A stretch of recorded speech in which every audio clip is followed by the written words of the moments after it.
Diane. The time is 5:27, and I am leaving St. Louis, Missouri to head to Kansas City, Kansas, I believe, to board a flight to go to Las Vegas. And then in Las Vegas, I'll be connecting to another flight to go to Seattle to meet my boys. This is Agent Alessio Summerfield making a mainstream Twin Peaks reference that many have made before me and many will make after. Diane, it's 6:07 a.m., about 200 miles away from Kansas City, Missouri, Kansas City, Kansas, Kansas City International Airport. As I sit alone in my vehicle, I'm flooded with many, many thoughts. And as those close to me know, I'm prone to fall down a regret hole. In this regret hole, all I keep thinking is, why did I not ask Debbie Mae West what her favorite Radiohead song was? Or why did I not ask her what her favorite Radiohead album was? Or why have we yet to speak to David Hayter? Or why did I not explain why I'm driving to Kansas City when there is an airport in St. Louis, Missouri? Laura Dern, Diane, it's 8:24 Central Standard Time. I am feeling nostalgic riding along Interstate 70, seeing things that I once saw in another life, driving to Kansas City for MTV and recording podcasts out of hotel rooms, working for network television. It's an interesting feeling. Things feel much more rural on this stretch of land through central Missouri. I can only wonder what my co-hosts are doing right now. I am currently on my way home from work. Today is Thursday, May 23rd, and it is 5 o'clock p.m. Pacific time, and some cool shit's happening. That this evening I am going to be picking up Isaac and Alessio from the airport. I left my house a little bit earlier than I had initially intended, just because I just finished reading chapter 15 of the Metal Gear Worlds of Power Scholastic book for our podcast we're going to be recording tomorrow. Y'all, this book is ridiculous. There's a lot happening here. But I'm at the airport. I'm at Seattle Tacoma International Airport. As I look to my left, there's a family of what appear to be miscreants.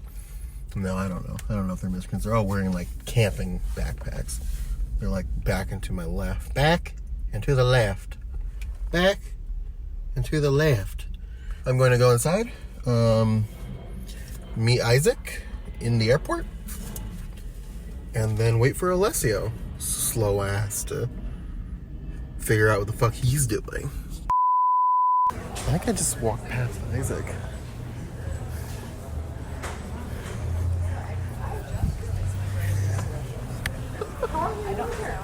How did I walk past you? Just like that? Where's he at? Where's the boat go? What's up, dude? What's up? Good to see you. It's good to see you. Oh, man. Oh, we made it, man. I know. I didn't realize that I'm 3 hours ahead. Yeah? Yeah, it's like 5 o'clock in the morning. Yeah, it's good shit. 4 o'clock in the morning. Alessio just, What the? That's you. What the? You're the Alaska logo.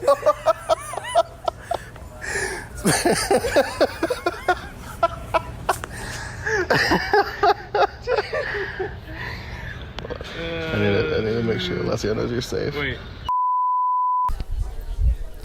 So it's 1:30 in the morning the next day, and I'm here. I'm in Seattle. And I think you guys are about to hear what it sounds like for 3 grown men to be bonded back together for the first time in years. So here we go. Oh my God. This is a real boy. This is a real boy in the flesh. Oh yeah, this is my kit. What up? This is my microphone. I'm trying to record a podcast. Yeah, this is what I've been doing for like 18 hours. Oh, hey, what's going on? Live from...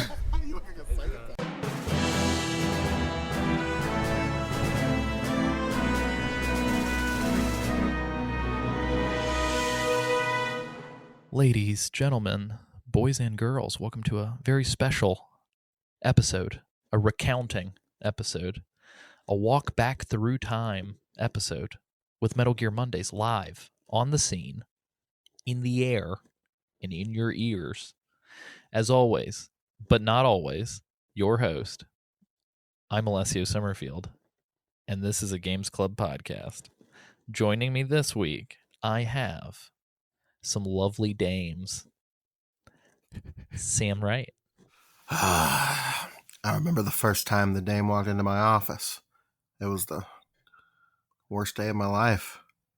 Wish I could take it all back, but now I'm here and there's nothing more to say. Isaac Smoky Eyes Lim. Guys, it was like a dream. Sitting there. You thought I was going there. We're still in a dream. Still in a daze, guys. I remember it just like yesterday. Mm-hmm. It's Sitting almost with like my it pals. was yesterday. I remember like it was 3 weeks ago. I think we were on the scene, right? Mhm. We were out in Seattle, Washington, just kind of hoping to make ends meet, Mhm. doing our thing, living out a suitcase. Like a Living regular munchy meal to old- munchy meal. Oh, Exactly.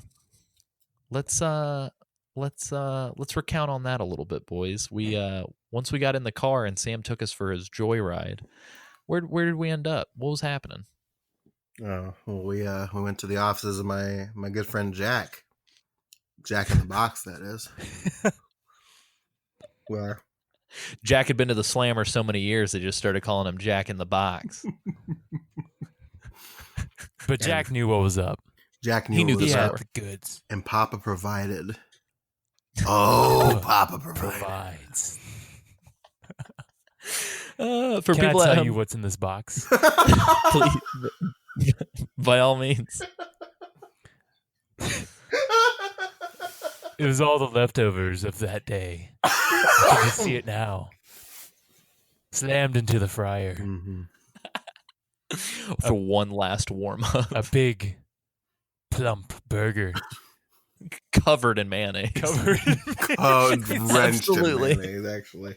Some might say it was more mayonnaise than hamburger. Got two Count 'em. tacos 2 tacos. cooking the whole day for you, waiting for you. That one could describe as being scab-like in texture. Mhm. Also, maybe covered in no mayonnaise. silicone. We don't really know. What else is in that box, Isaac? Not just any fries.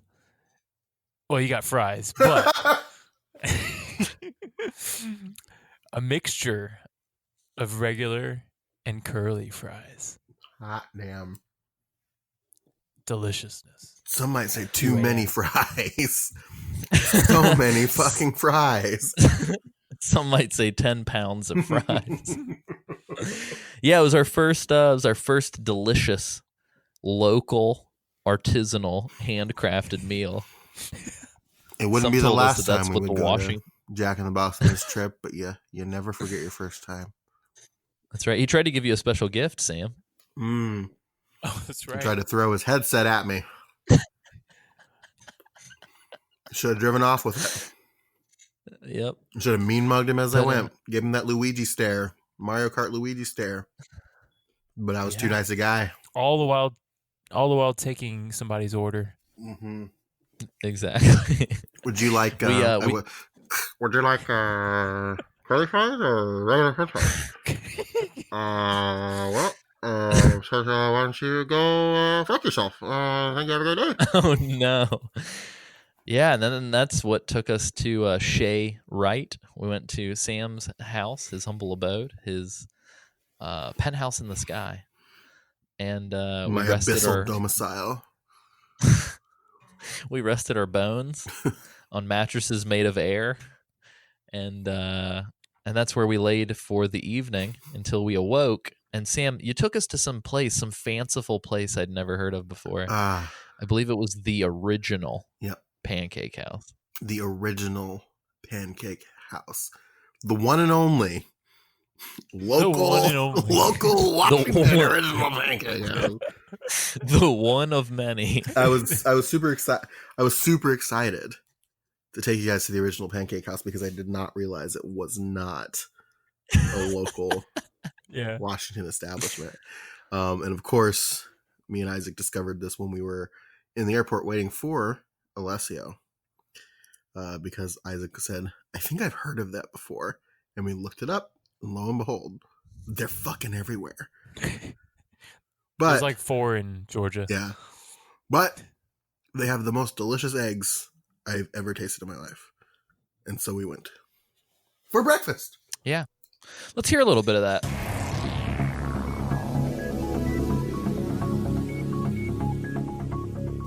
We're at the one and only original pancake house, OPH, baby.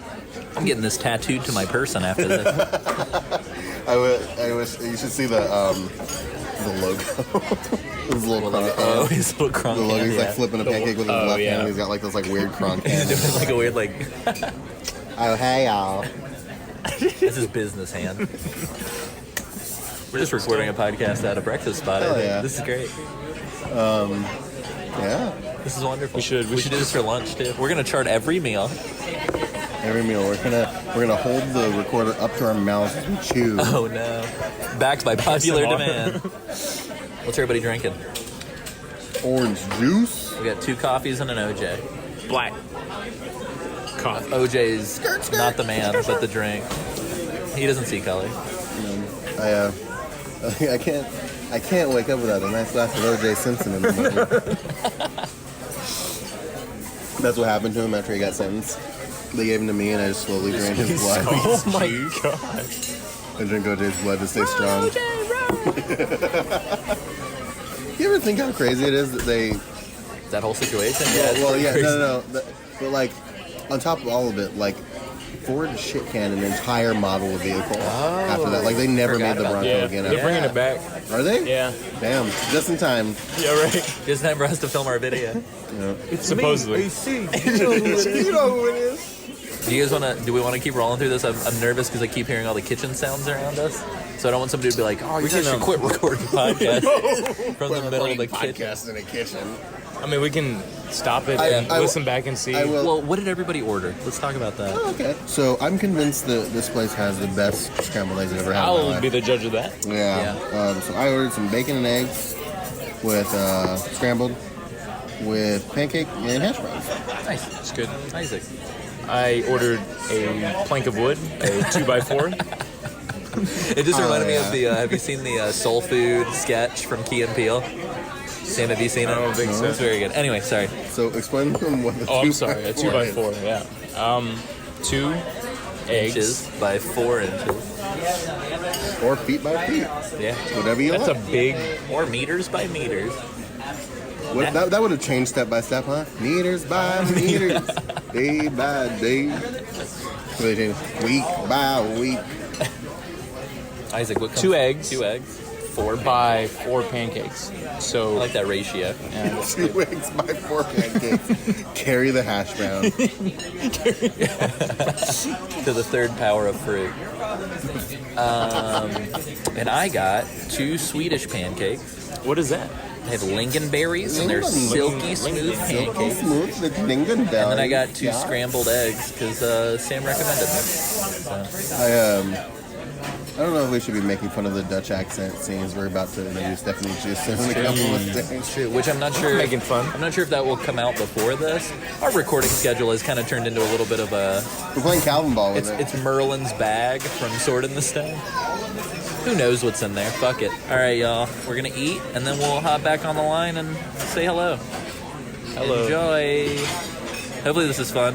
This goes out to Jess Alsop, who could not join us, but is here in spirit. So. Right here, we've got 1, 2, 3 seats in our booth that are open. Yeah. So there's room for... Who'd you give those seats to, Sam? If you could give them to anybody. Anybody? We got to give one to James. Yeah. James, definitely James. James Rackman.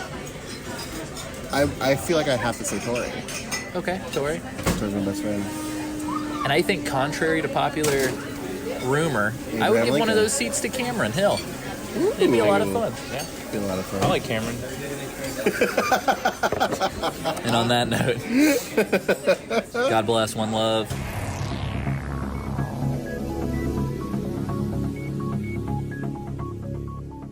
Man, that was good. Takes me back, man. Takes me right back to those eggs. Takes me back to Paradise City, baby.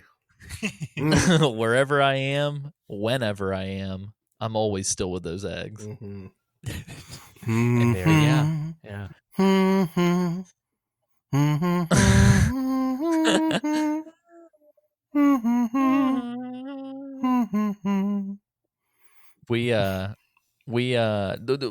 sure we'll plug it several times in this episode, but we did a lot of video capture. So if you're the $10 plus patron level, you can watch a video of a lot of these things. So yeah, you should go do that. And if you're back to the story, if you're not a $10 patron level, you can watch a trailer of the experience and want to watch the whole experience, and then consider becoming a $10 patron. Yeah. There's quite a lot of goodies in there. We got a lot of video stuff. As my wife puts it, you only charge those people $10 and you're doing all of this work for them? Mm-hmm. Yes. Correct. I don't know why. It doesn't make fiscal sense. But no. So where did we go from there, fellas? So after we finished up at the original Pancake House. So I believe once we finished up at the original Pancake House, we had to go procure something to have the gentleman sign. At Renton City Retro, just to paint a picture, I almost said Sam Clarke, mm-hmm. Cam Clarke, and David Hayter, and a good new friend that we met, Gerald Rivers. They were all there as the guests of honor. And Alessio didn't want to give blood money to Spirit Air. Mm-hmm. And so he just lived out of a single backpack for a long while and had to procure memorabilia to have these gentlemen sign. However, I'm forgetting. I don't think we talked about this. I traveled forever. It was a full day for you. I felt like I lived in airports. So I drove my car to Kansas City from St. Louis because it was cheaper to fly out of Kansas City by a considerable amount. So that right there was like 5 hours. And then in Kansas City, I got there really early, so I had to be there for like 4 hours. So I'm recording the clip you're about to hear there. And then in Vegas, I had like an 8-hour layover. And I walked around the entire airport many times, made a lot of phone calls, sent a lot of emails, fell in and out of sleep, and finally got on a plane. And then I landed in Seattle at like 1 o'clock in the morning. It was insanity. But let's hear some of me before I lost my mind. Yeah, fuck it. I've got time to kill. I'm going to go ahead and tell this story. So this woman was sitting next to me, and I swear to God, I happened to hear a marriage end. It was pretty insane.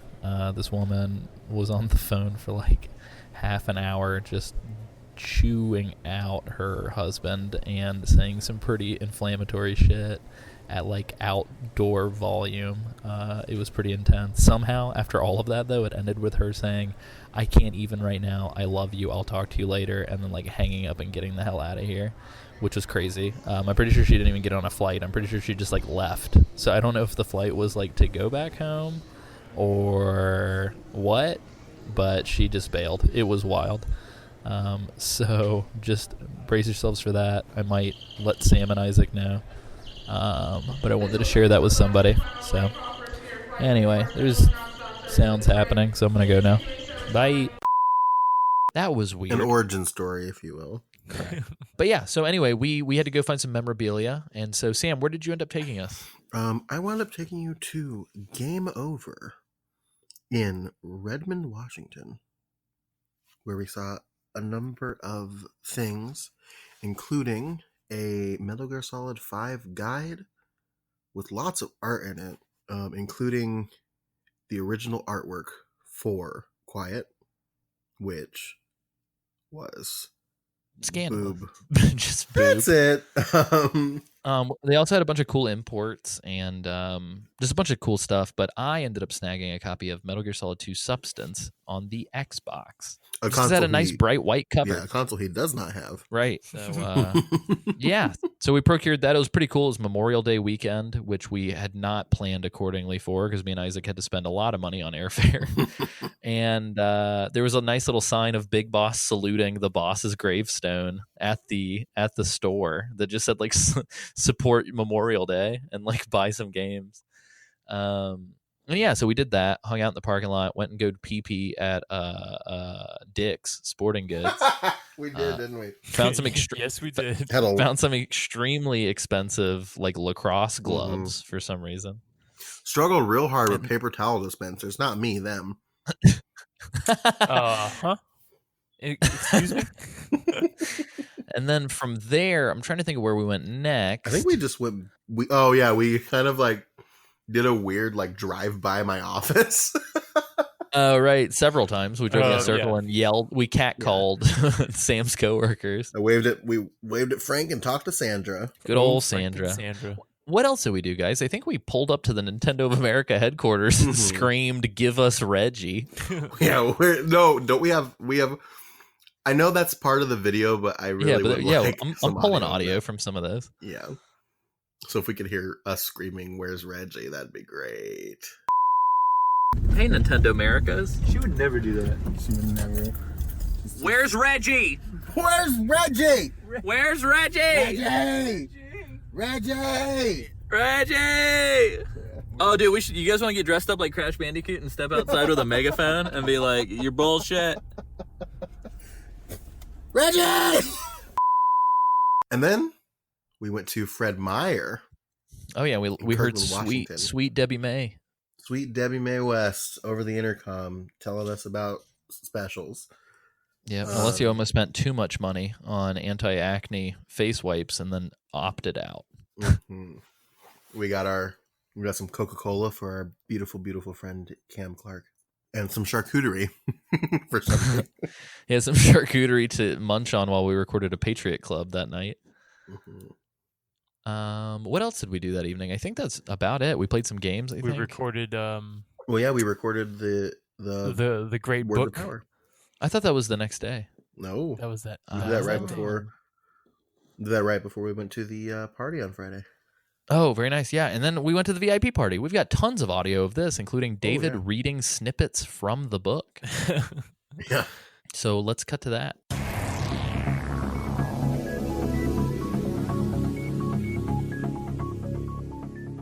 Hey, this is Alessio with Metal Gear Mondays, and David Hayter's about to walk past me.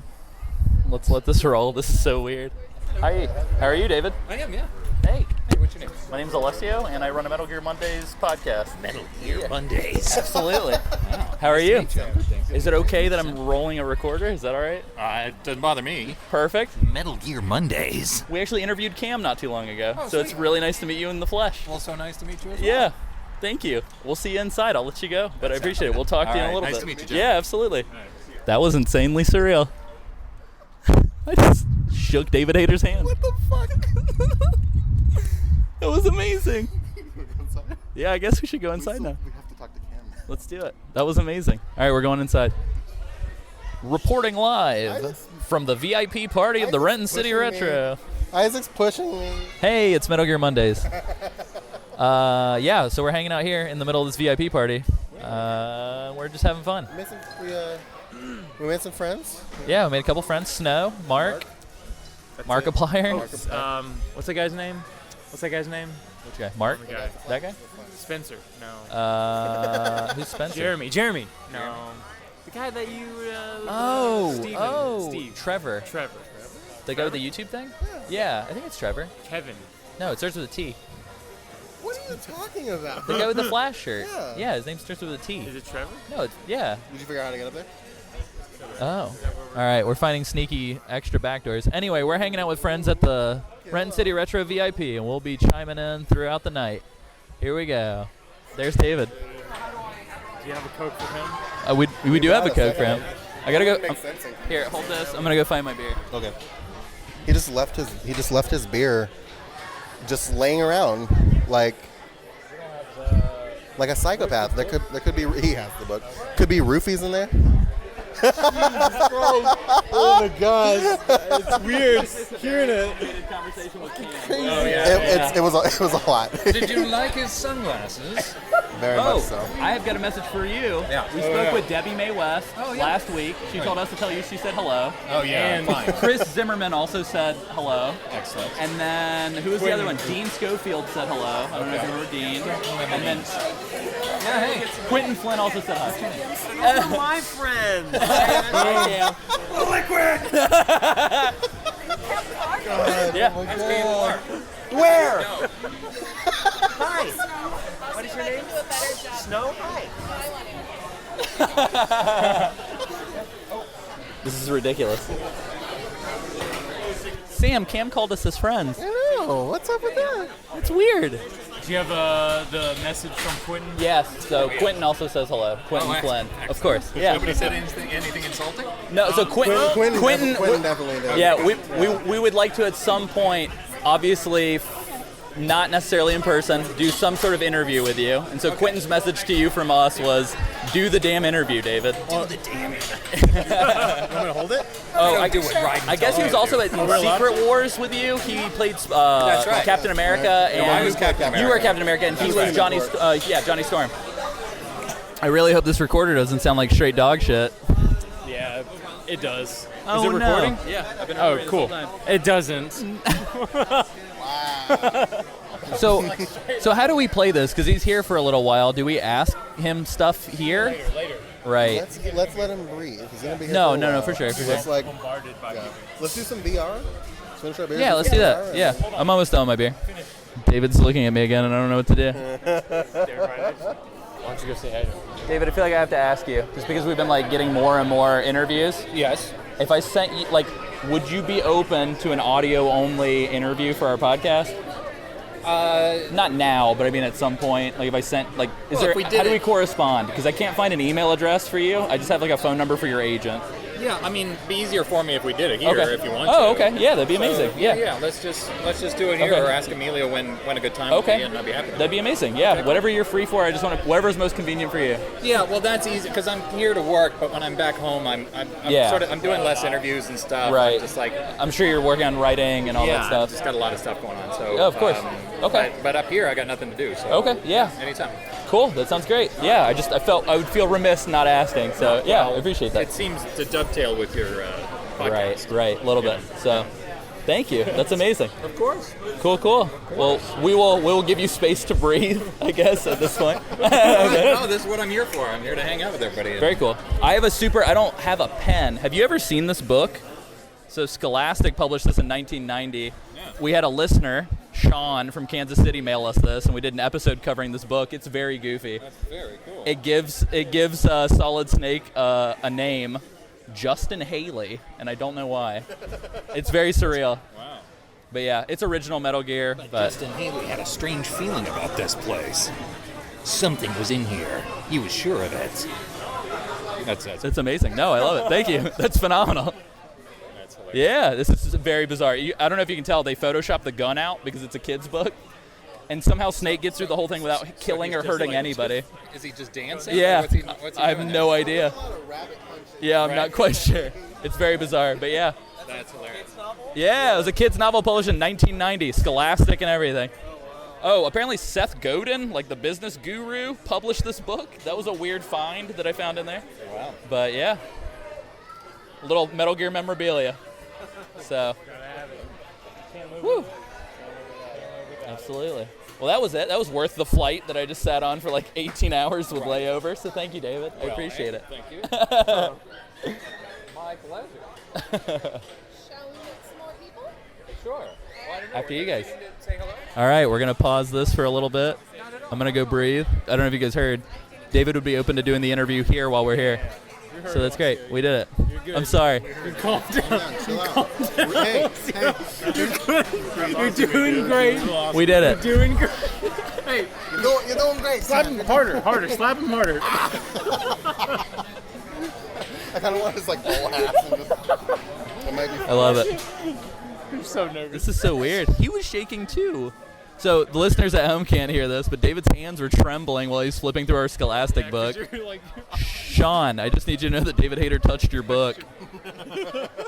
We love you, Sean. specifically, a little dirtier than He fingered your book. Cam Clarke approved. Oh no. All right, I'm gonna go take a break for a second. BRB. One love.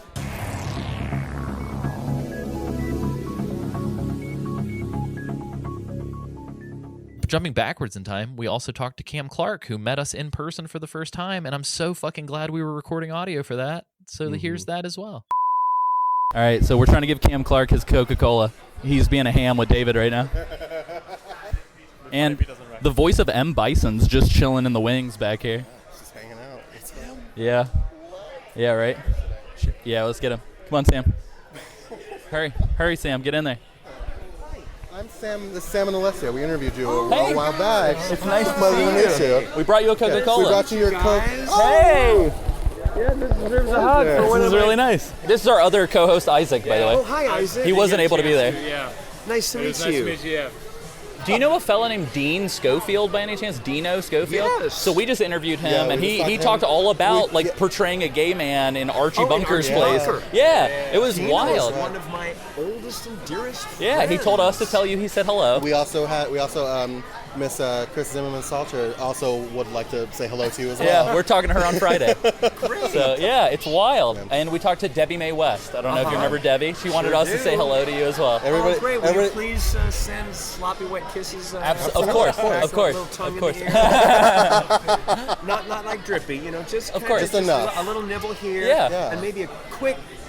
Just quick pull out. a quick- Of course, yeah. of course. Can do. Thank you for inviting us to Renton City Retro. We wouldn't have even known this existed. Oh, really? Yeah. Oh, wow. Had no So- idea. I live like 30 minutes away from it. I have no idea. Yeah. We flew like forever to get here, so we're happy to meet These you. guys are excellent interviewers.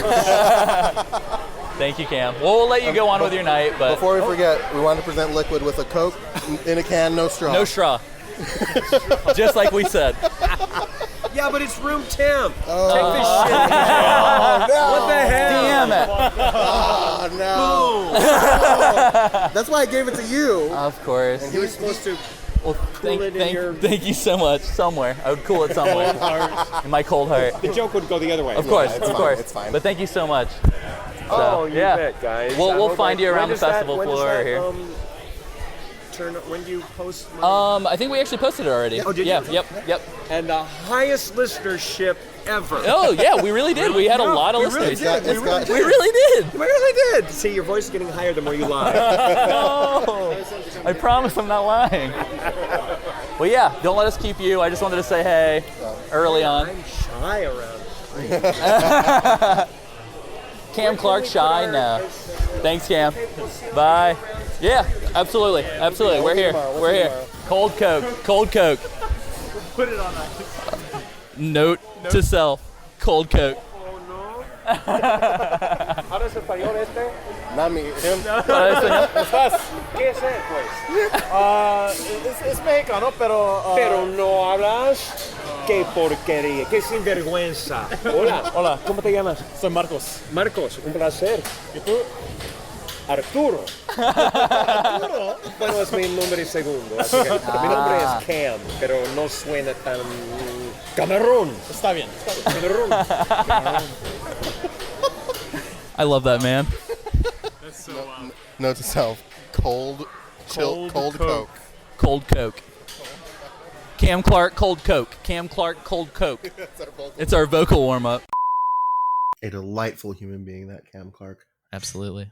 Sam, can you paint a picture of virtual sports?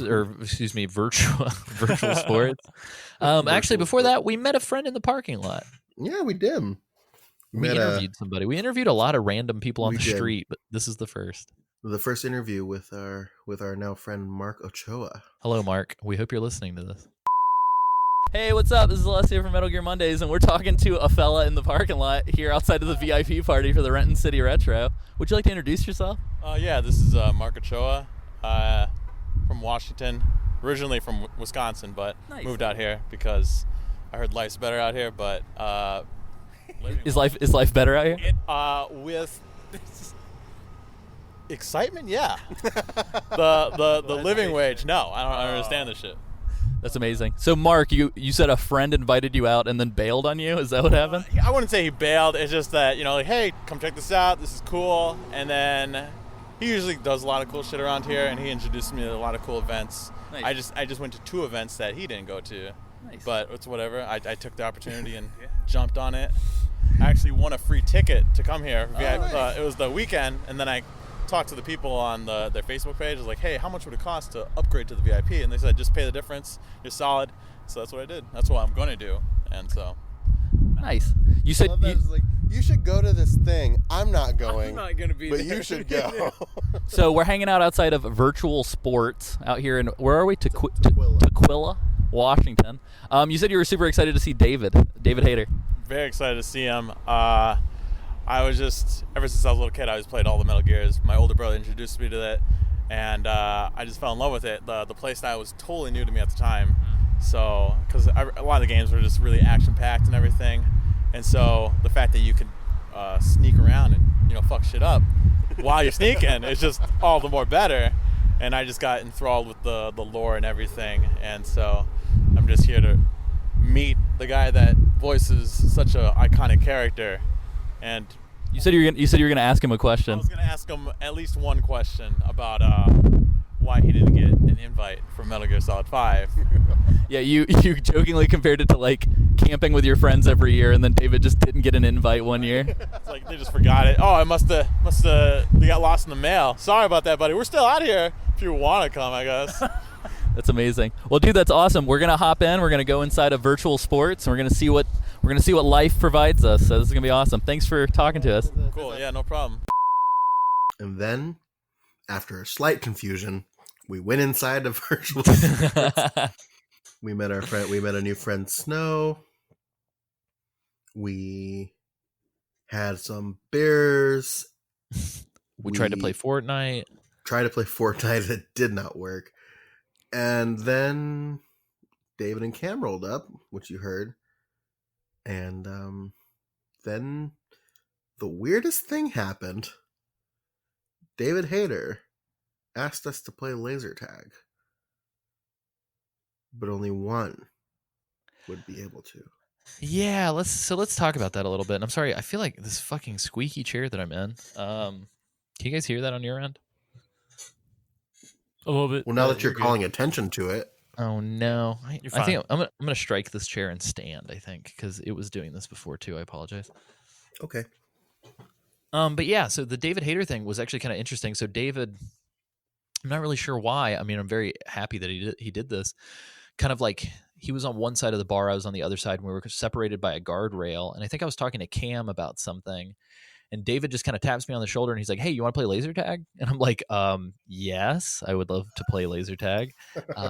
Is what came out of my mouth. What was playing in my head was, I don't fucking know how to play laser tag. And that's important for something that's going to come soon. And so you know how to play Call of Duty, you know how to play laser tag. Oh, for sure. And so he talks to Emilio, who is the lovely gentleman who kind of founded and operates the Renton City Retro. And Emilio says to us, and I know we talk about it on the David Hayter interview, but we'll probably camp out on Emilio in general because there's an interview with him at the end of this.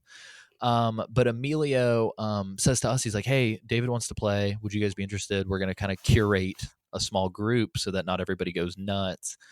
And we're like, sure, yeah, that'd be great. So everybody's like, let's go meet over by the door. There's a little bit of confusion because there's a team finishing up a game. We're all just kind of hanging out. And in my head, I'm like, oh my God, me, Sam, and Isaac, and Mark, who, like, for the record, Mark was super stand-up, man. He was there for us. He took pictures. He, like, without even being asked, was, like, offering to help. Mark is also a silent observer during the David Hayter interview, which is amazing. But anyway, so Mark is there too. He's a stand-up dude. He's definitely the kind of guy that like you meet at a concert and you're like, when it becomes a mosh pit, this guy's going to save my life. Yeah. And so we're all posted up by the door. We're waiting. Emilio cracks the door open, starts pulling people in that he knows that I'm sure he's wanting to get involved, and it's groovy, whatever, no big deal. And finally, it's like a bunch of people just kind of run through the door, I think. And David looks a little confused because he's looking around and he doesn't see any of us. Yeah. And he even tells Emilio, he's like, hey, I need my guys. He points out there and he's like, hey, you with the curly brown hair, come on. And Emilio goes, come on. And I just like turn around. I look at Sam and I'm like, no, Sam, you go. Sam. And then Sam goes, no, you go. And I'm just like, no. Now I want to set the record straight here, because you made it sound like I was like, I'm so nervous. I intentionally was trying to get you to go. Oh, okay. I was just like, no, this is your moment. You have to go do this. Because you were really nervous. I was intentionally trying to get you to go for you. Gotcha. Well, I appreciate you doing that, Sam. Yeah. And so I say, all right, fuck, I'm going. And so I run in there and immediately I'm just like, oh man, it's just me. I'm scared and alone.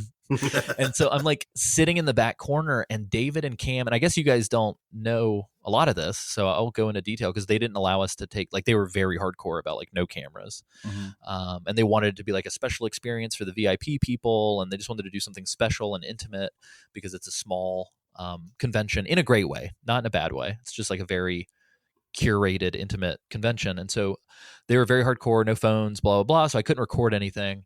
But they did have like a professional photographer. So I think there are a couple pictures of all of us posing on Twitter.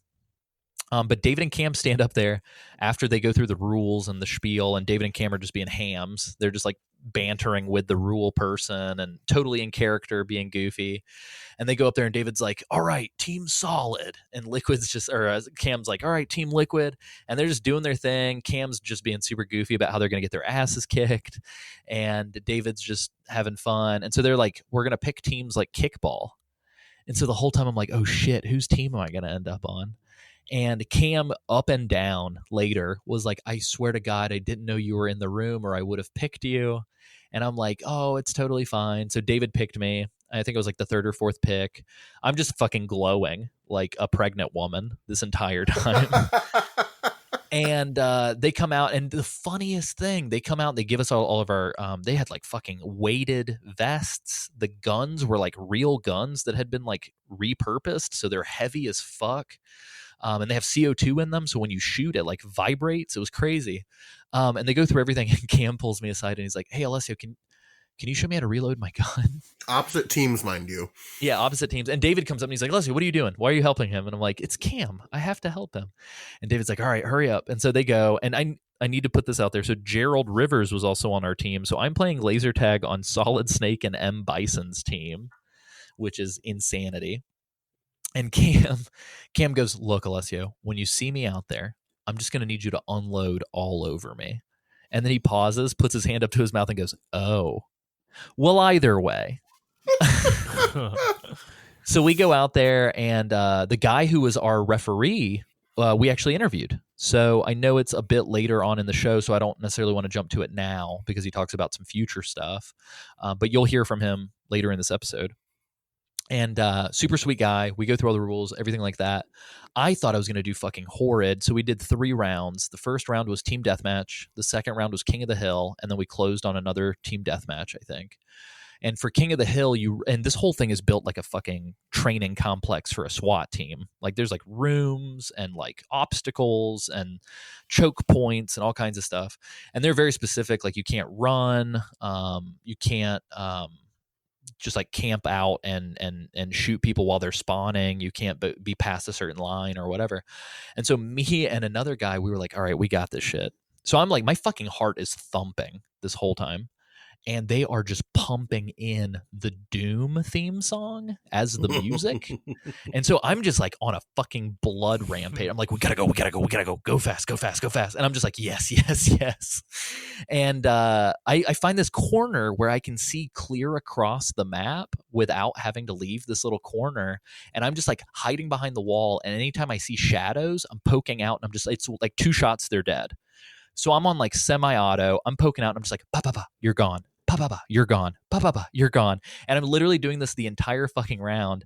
And I get back to I got killed a couple times, like I think once or twice. And I get back and I'm like, holy fuck. I'm like the top of the team by almost double digits. And I'm like, oh my God. And so we do King of the Hill. And then me and a lovely girl that was on our team, we posted up as support, and we just kept having people run and activate the King of the Hill beacon. And then me and this other girl were like Mr. and Mrs. Smithing the fucking choke point. And we're just like back to back, like Johnny and Meryl style. And we're like, what do you see him? What do you see? It was intense. And then we do team deathmatch again. And I kind of used a similar tactic, but kind of moved around a bunch. And I will never forget the only time that I got killed on that second round. It was me and Cam Clarke killed each other. And I go, Cam? And he was like, Alessio. And we were both like, damn it. And then when we came to conclude, your boy had the most kills on my team. Mm-hmm. It was nuts. So I came outside. We got to see like they had like surveillance cameras set up so you could see from the outside. And I run back into Sam, Isaac, and Mark. And I guess you guys had been playing VR. And so I showed up just sweaty out of my fucking mind. And you guys are also sweaty. And I'm like, what were you doing? We're getting our asses scared by playing VR, actually. Oh. Yeah, talk to me about what all was going on with that. Isaac kicked a wall. I got kicked really a scared. lot of things. I think I almost fell into the wall. I didn't realize spatially how crazy you get. He was getting wild. If you see that big video, you'll see him going fucking nuts playing Beat Saber. Going fuck wild. Going fuck wild. Sam decides to play a horror game. Tell us about that. I played like 2 minutes of it because we were running out of time on the VR machines. And I could barely exit the room. Scared the shit out of me. There was a point where I thought that somebody had tapped me on the shoulder. And so I took the headset off, and because I thought it was Isaac, and Isaac was standing like across the room from me. Oh my God. So I got real scared. And I did not play a whole lot more of it. So that was cool. I think afterwards we mainly just kind of like hit up the food truck where Sam had somehow befriended the entire staff. Oh, they were awesome. That blew my mind. Like anytime I disappeared and then came back to meet up with you guys, you somehow had made more friends. And I'm like, what is happening? Yeah. Hey, this is Alessio with Metal Gear Mondays, and I'm talking to Danny, friends with Emilio, who's hosting the Renton City Retro. Yeah, hello. How's it going? He's wearing this fucking awesome Metal Gear 25th anniversary shirt. So, it's from PAX, right? There was that one year that Hideo just surprised everyone and like showed up, right? And he had all this stuff and there were signings. That was the year I didn't go. Oh, no. So my friend I was going to ask if you got to meet him, but... Yeah, exactly. I still have not met the man, right? But there's still time. Right. Well, and I know he just did, Nicholas Winding Refn, the guy who did Drive, the movie? The guy who directed Drive? Yes. So Kojima is in a TV show that he's directing for Amazon. And I know they were shooting in LA, and Kojima's like in the show. Which is fucking bizarre. Really? Yeah. Well, he's like, that's his first passion, right? Yeah. He's like film. Right. He's like a Yakuza guy in the show, apparently. Okay, that's kind of cool. He's kind of a small guy, but, yeah. He can look at you like... Right. I think he has a samurai sword in the trailer. Holy shit, I gotta look at Yeah, dude, it's called... I think it's called... Oh, dude, no, we swear a lot on the podcast. I think it's like old... What is it? It's like old... Too old to die young. Oh, of course. I did this earlier, I'm not playing that. The title has to have so many syllables and words in it. Yeah. After Drive, it's like Neon Demon, Too Old to Die Young, blah, blah, blah. There's this guy. Cam. Cam's diving in. Yeah, body hopping, whatever. But yeah, thank you for, helping in whatever way that you have. Yeah, I don't know what I'm doing yet exactly, but I'm doing something, because... Yeah. When Emilio's been super nice to us. Like, we emailed him really late, and he's still been accommodating, so that's awesome. Man, like, everyone loves him. He's that's the thing, is like, you can't get 2 seconds with him because he's always accommodating everyone. Right. How long's he been doing the show? He's been doing this for like, I think this is his third year. Third year, yeah. 3 years running. Mm-hmm. And the good friend I am, this is the first one I'm attending. So. Hey, that's usually how it goes. You gotta wait. You gotta feel it out. I've got kids, I've got things going on. Congratulations on kids. Yeah, thank you. But Metal Gear, Yeah, Metal Gear family. No, we appreciate it. Thank you so much. Yeah, no problem. Nice to meet you guys. Yeah, absolutely. Thank you. I'm gonna get some of this food. It looks Do it. That's really good. But yeah, so we posted up out there. Cam came out to visit us. We all took a group photo. He was extremely happy looking. It's very funny to me because his glasses are crooked and like, yeah, we traded glasses. Cam and I cheersed our glasses and traded glasses. He was very fun sweet. of how blind you were. Yeah, he had to go home early because he had to get his beauty rest, of course. Mm-hmm. And David hung out a little bit after. I think Gerald and Cam left together. And then David hung out after, and so we ended up all taking a group photo, which was a lot of fun. We did the mind if I praise Jesus, mind if I praise God for a minute hands. Yeah, like everybody did them for some reason. Yeah, I think I got down on one knee and I started it, and then everybody everybody did it. And that was the sort of finale to the VIP day, except that night we talked to Emilio outside, and we had an exchange, which you'll hear again on the David Hayter interview, but we had an exchange where my goofy ass forgot to apply for a press pass because I forgot that we are semi-legitimate enough to do that now. And so I talked to Emilio, and I was like, hey, I know, blah, blah, blah. And he's like, oh, you're the Metal Gear assholes who emailed me. And I was like, yeah, sorry, because I had emailed it was like 2 or 3 days before the event. And he was like, oh, no. He's like, it's fine. I'm just playing with you guys. Let me see what I can do. And we were like, what? And he was like, yeah, I'll get you guys some time with David. I just really appreciate you guys. And I don't think he realized that we actually traveled. And so I was like, yeah, well, I came from St. Louis. Isaac came from Atlanta. And he was like, for the remainder of the convention, he was like, I can't believe you guys traveled. And so he was very kind. And we even ended up hanging out with Emilio after the entire convention was over, and that was a really awesome experience. Yep. So Emilio Morales, wherever you are, God bless your soul, amazing human being. And so we hung out afterwards and did all that stuff, and then we took off for the night after I skateboarded in the parking lot with Mark, which was fun. Which fucking, of course you did. Every single time I've met Alessio in person. I've known Alessio for about a decade now, and we've met in person like 4 times. Every single time he finds some way to skateboard, and it's fucking. It's a superpower. It's a superpower. The first time he was skateboarding with Aaron DiPasquale in the parking lot of his apartment complex. Like it's just. I don't know how It's weird too because when I come to visit you, in the back of my head, I'm always like, man, I'm really jonesing for some skateboarding, and then it just happens organically. It's very weird. It's like one of those things where it's like you leave him alone for 1 second, you come back, he's fucking skateboarding, which is exactly what happened this time. I walk away. I think I was getting like something at the food truck. I turn around, you're skateboarding in the parking lot with Mark. I'm like, what the fuck is going on? Yeah, cigarette in my mouth, slice of pizza in my hand, hitting a sick grind while listening to like the ska version of the Metal Gear theme song playing in the background. Oh, of course. That's my MO, I think, at this point. Not good at it, mind you, just around for the fun. But yeah, so then we got in Sam's car, drove back home, kind of decompressed, sped, drunkenly put together notes for David's interview while watching other interviews because we could not fucking believe that after talking to David, he was like, hey, let's just do it while I'm here in town. And we were like, oh shit, we did not plan for this. So we spent that night rushed planning for this. Well, me and Alessio did. Isaac fell asleep. Which was honestly the smart move, I think. Yeah, because I think I will say this, for the remainder of the convention, we always woke up pretty fucking late. Mm-hmm. So we pretty much rolled to the convention center pretty much every day, like at 11 or 12. Mm-hmm. Right. Which actually worked out because every time we rolled up, it was always like time for a panel. Yep.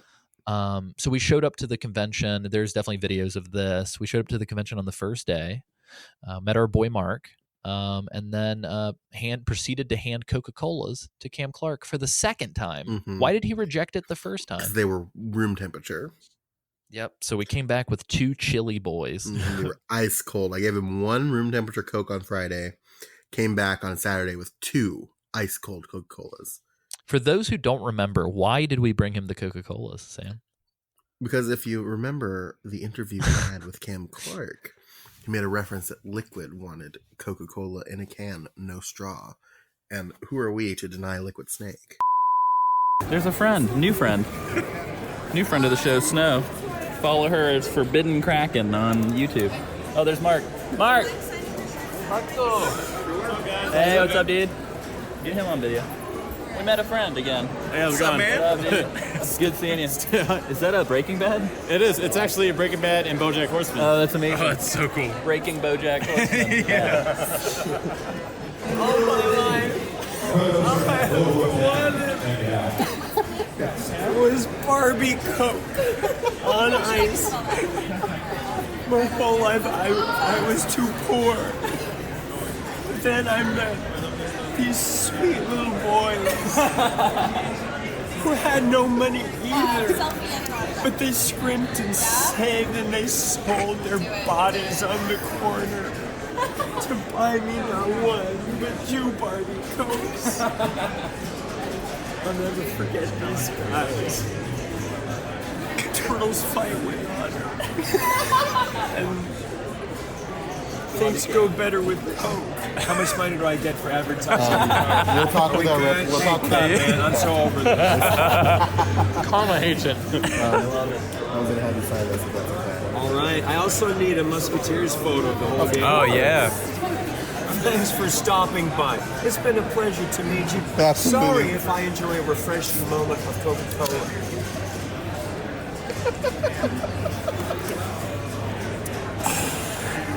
Coca-Cola is really great, don't you think? Okay, stop. That's cool. Thank you, Cam. So that happened. Cam then proceeded to have a Coca-Cola commercial filmed about him. But very kind guy. So we spent the first little bit, but I think the first panel was actually at like 1:30 that day. And so we spent the first little bit hanging out with the guys, making our rounds. Playing Dead or Alive. Yeah, we were looking, Dead or Alive and Tekken. Or no, it was Dead or Alive that first day. And then we like looked around at all the wares and found a bunch of cool stuff and kind of pinpointed like what we wanted to do when we got back. We got our shit signed, I think, that day, right then. So I managed to get an M. Bison signature for Sam's roommate. Super awesome dude. And then we had David and Cam sign some stuff for us, and I took a really goofy picture with David because I was a bad enough dude to talk to David with a Sailor Moon shirt on. And then from there we went to our first panel, and I might go ahead and grab some audio from the panel video here. I don't remember what it was, but I lived in Japan. I went to high school in Kobe, and I went to an international school that was English speaking. And this video game company came and said, we need 4 guys who can speak English to do voices for console or for stand-up arcade games. So again, I don't remember what games they were, but I've been doing video game voices since they invented video game voices.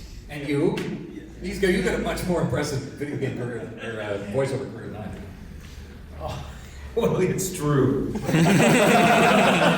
Oh, it's true. I got my start back in 1864. 1964. My family had a television series back in the 60s called The King Family. Listen, he already talked about this on our podcast, so go listen to it. Yeah, go listen to it. And for anybody who's like, Alessio's laser tag story is rubbish, well, here are samples of David citing my victories. He was on my team. This was the highest scoring guy on my team. I said kill the ball, and he did. So I'm going to talk like this so everybody can hear me. Perfect. So I know Cam doesn't play games. David, had you played the original Metal Gear on the NES before taking your role?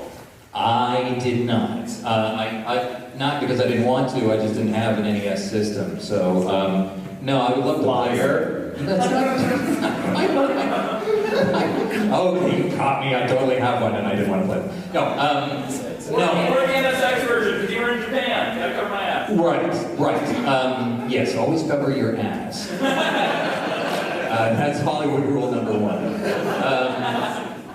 No, I never did. I would love to have played the games, but I really didn't know anything about it until I got the PlayStation version. Until I got booked on it, and then I never went back. So, but I would love to, because I was always curious about Gray Fox's story in Zanzibar Land and all that.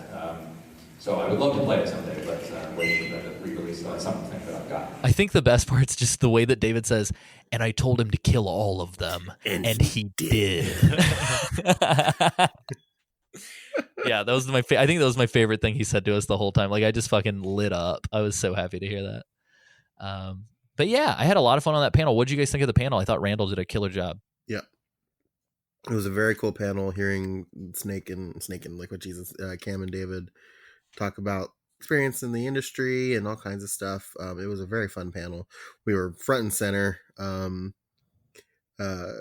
Had a great time listening to them. We stuck around front and center for Gerald Rivers, and oh my god, and then cried, and then I actually like did deal. Like I teared up. Like I did as well. Yeah. Holy shit! Like we listened to Gerald Rivers talk about like growing up in Compton as a kid, and you know the presumed origins of like the Crips and his life growing up and being the voice of Martin Luther King Jr.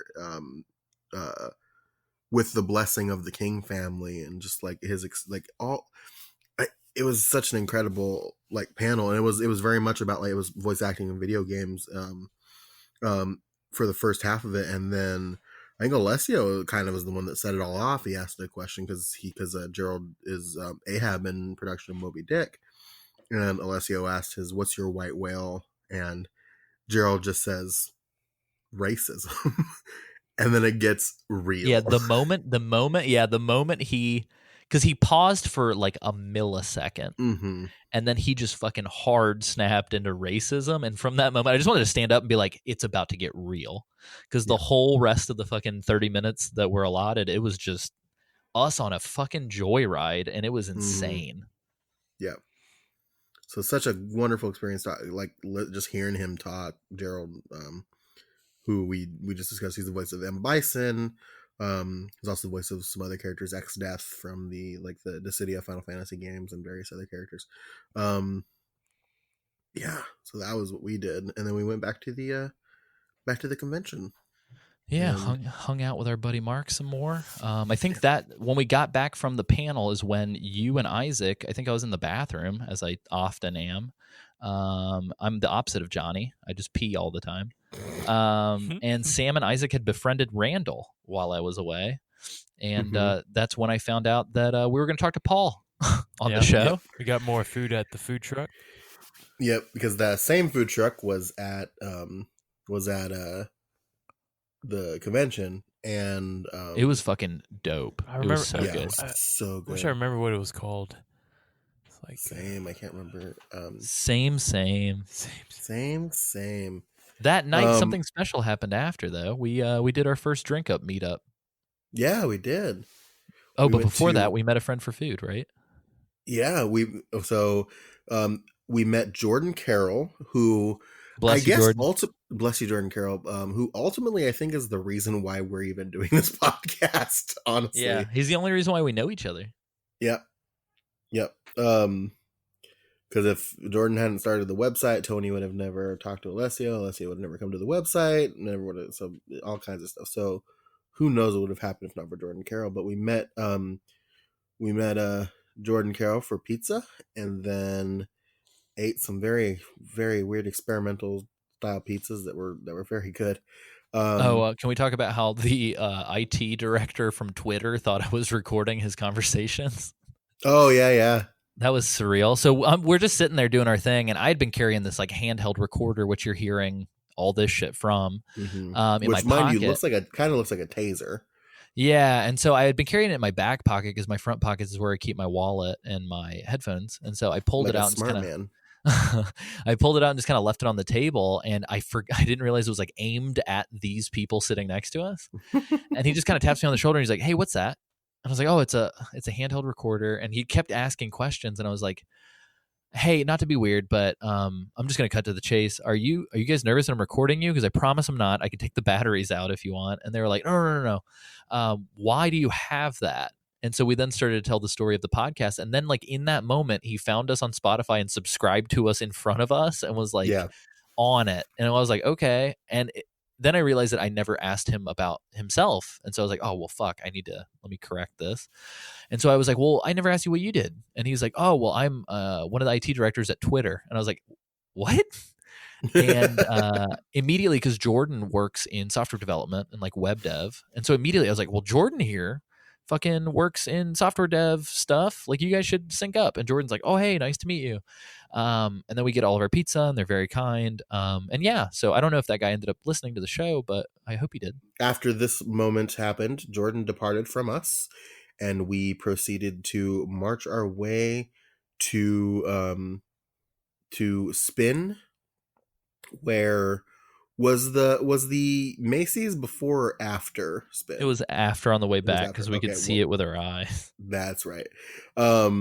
So we went to Spin, which is a cool bar that does ping pong in Seattle, where we met my roommate Justin, and proceeded to watch the most epic game of Jenga I've ever seen in my life. Oh yeah, like from across the venue, we were watching this couple play like power Jenga with these massive fucking blocks. Yeah, it was buck wild. When it came down, it sounded like a fucking bomb went off. Yeah.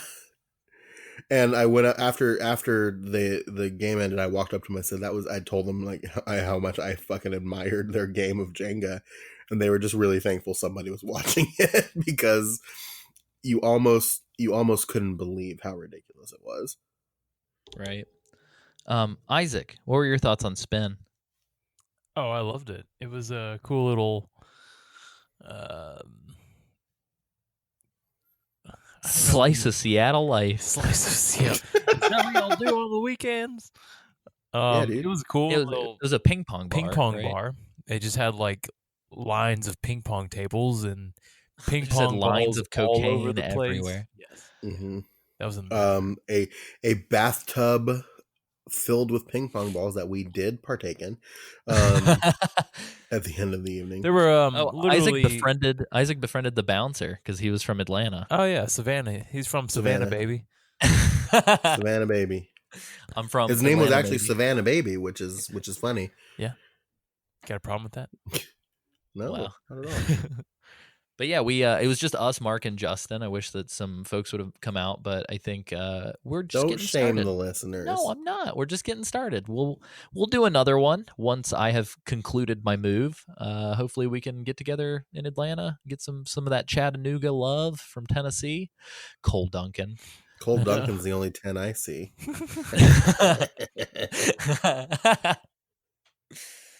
Yeah. And then after Spin, we encountered Sam's two boys. These are my sons. These are my boys. Why are you running? What did tell us about these boys, Sam? For anybody who doesn't have the Patriot Club, who's probably already heard this story. Yeah, so we're walking back to where I parked my car, and we come across a Macy's that has a ad of these three gentlemen in the window. One of them is an older black gentleman with two younger black gentlemen. They're all wearing a very similar color scheme of clothing, and the older gentleman just looks so proud of the boys. And so we're just like, that's probably Benny Way's really proud of his sons. That's his name's Benny Way. When they're smiling with these fucking perfect white teeth. Oh yeah, cheese and hard. And so we said, "These are my sons. These are my boys. I am so proud of my sons."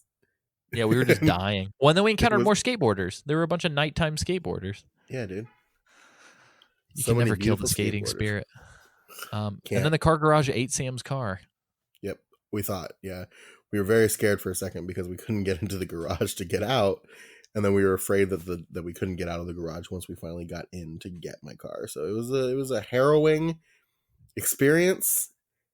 And then on the way back, we listened I fried my vocal cords. Mm-hmm. We listened to Slipknot on the way home, and it was System of a Down, brother. Oh, Slipknot, System of a Down. I'm so sorry. Jesus, Yikes. big mistake, big yikes, big oops. So It was here's System one of a thing Down. here's one thing that we didn't talk about, and I know there's a whole episode dedicated to it. We were so goddamn pumped because we had talked to David Hayter that day. Yeah, we interviewed David for the show. I fucking know. No, I Why know. are you I'm just yelling at excited. me? I'm sorry, I'm not. I did. So a quick story about that, and the reason why I bring it up is like my fucking adrenaline had been going like the entire trip, and it wasn't until we talked to David and concluded and wrapped, and I guess I just told like through all of the travel fatigue, all of the late nights, all of the like prep, I was just wired. And the moment we hit stop recording on David's interview, and I told Sam this when we got to the pizza place, it's like my body was just like, we've done the dude. thing we came here for. You're done now. And I just like, fuck, I literally felt my entire body just like start to shut off. I was like, oh my God. So I was getting really tired. And so by the time we got to Sam's car, it was just sort of like the system kicked in and I was like, time to fucking sing until my throat dies. Yep. Time to fucking mosh, dude. And it was, yeah, it ripped. Yeah. Justin was like, holy shit. He was like, Alessia was back here getting it. Like I was so fucking I think we scared Justin a little bit. Yeah, but it was fun. We came back. I think we played games that night too with Justin. Yeah, we played a bunch of Battle Royale with Justin. Yeah. Isaac fucking got real far. I think Isaac got like top 8 one game. Isaac got top 3. Oh yeah. Oh, you know, just hiding. That's my thing. Basically, but like it's a legitimate strategy. If you played a Battle Royale, it worked. Whatever works. So we had a lot of fun. It takes, the Avengers. We did VR the next night, right? Or was it? No, it was the next night. It was Monday night, I think. Oh, right on. Yeah, so let's I guess let's get into Sunday. I'm trying to think of the moments where we had the recorder. I think obviously I'll probably splice some stuff in kind of organically. Well, we definitely had our Tekken battle. Oh yeah, that's in the video for sure. That is so you guys tell me about this Tekken battle. Well, me and Isaac decided to play Tekken 7. And I was Kuma and he was Panda, and we were just doing a lot of hugging. We hugged each other a lot. It was very cute. Fun. It was fun. I think Isaac might be a secret Tekken ringer. Yeah, Isaac was real goddamn good.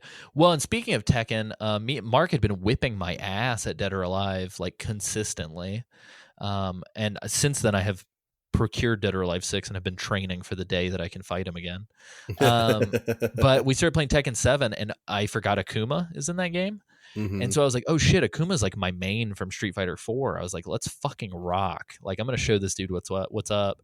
And I then proceeded to like 10 matches in a row, just fucking go nuts. Yeah, and he was like, oh shit. And I was like, yeah, dude, I know how to play. I'm not a good Dead or Alive player. But yeah, so that was a lot of fun. Yeah, it was nuts. Sorry, Mark. Yeah. No, Mark's fucking awesome at fighting games. It's just I think my fucking muscle memory just kicked in and I went nuts. Because in Tekken, Akuma plays like he does in Street Fighter. There's a few slight differences, but like his combos are the same and similar It was style. good. Yeah, it had been a long time since I'd played Akuma in anything, and I was just like, I even remembered like his crazy super that like fucking one-shots people, like even though it's like super weird and hard to pull off, I just like did it immediately. I was like, oh, boom, boom, boom, boom, boom, boom, and just like hit him with it. And he's like, what the fuck is this? But yeah, and then we filmed Sam and Isaac doing the real life version of their Panda Bear fight. Yeah, it's pretty cute. It's cute. So that'll be in the video. There was also a panel that day for the voice actors panel, and it had all 3 of the guests. Mm-hmm. And that was a lot of fun. My favorite is like in the first panel, you hear Cam say, "Hey, who let these guys in the front row?" Just like clearly pointing at all of us. Mm-hmm. And then during the second panel, there are definitely moments where you can tell that he spotted us in the back. Oh, he did. Yeah, it was really funny. He like pointed at us and like waved at us while the panel was happening. Yeah. So he just, I want to see if like I can find the spot in the panel where he does, because he just like looks up and he's just like and he waves. And we just kind of give him like a knowing. Yeah, he was very excited to see us. Isaac, what else did we do for Cam that morning? I'll tell you what. Before heading to the convention, we stopped by because Sam needed gas for his car, and there was a nice little flower stand on the corner, and we thought it was a good idea, you know, just to show Cam our appreciation. We'd buy a bouquet of flowers for him. So we did just that and presented it to him And Yeah, I can cut in some audio for folks who don't get the video, but the video is quite wonderful. yeah, it's heartwarming to say the least. He sure did appreciate it. It was very nice. And that was like the moment where like we knew that he liked us, but it was like kind of that one moment where it was just like, wow, now this is Uncle Cam. I know you're flying tonight, but I just want to say thank you. Sincerely, thank you. If it wasn't for you talking to it, probably would not gotten it. I hired them to got any other screen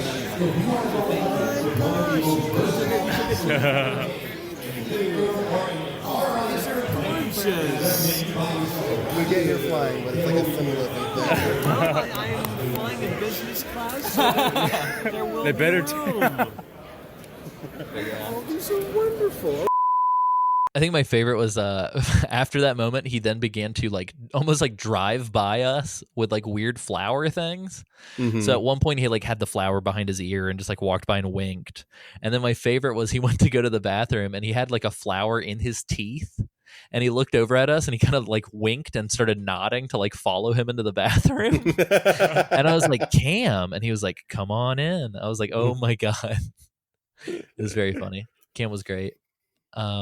Sam, we also played some games that involved some unconventional controllers. Yeah, we did. That was on a Saturday. We played that, but still, we basically played Flappy Bird with lemons.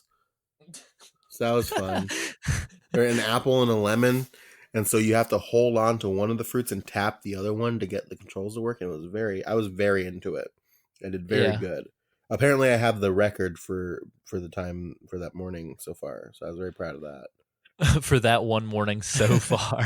Yeah, well, I don't know, far. like what. Listen, I don't know what happened after, but I knew I was this undisputed champion for a little bit, so I'm gonna hold on to that as long as I can. No, dude, you should.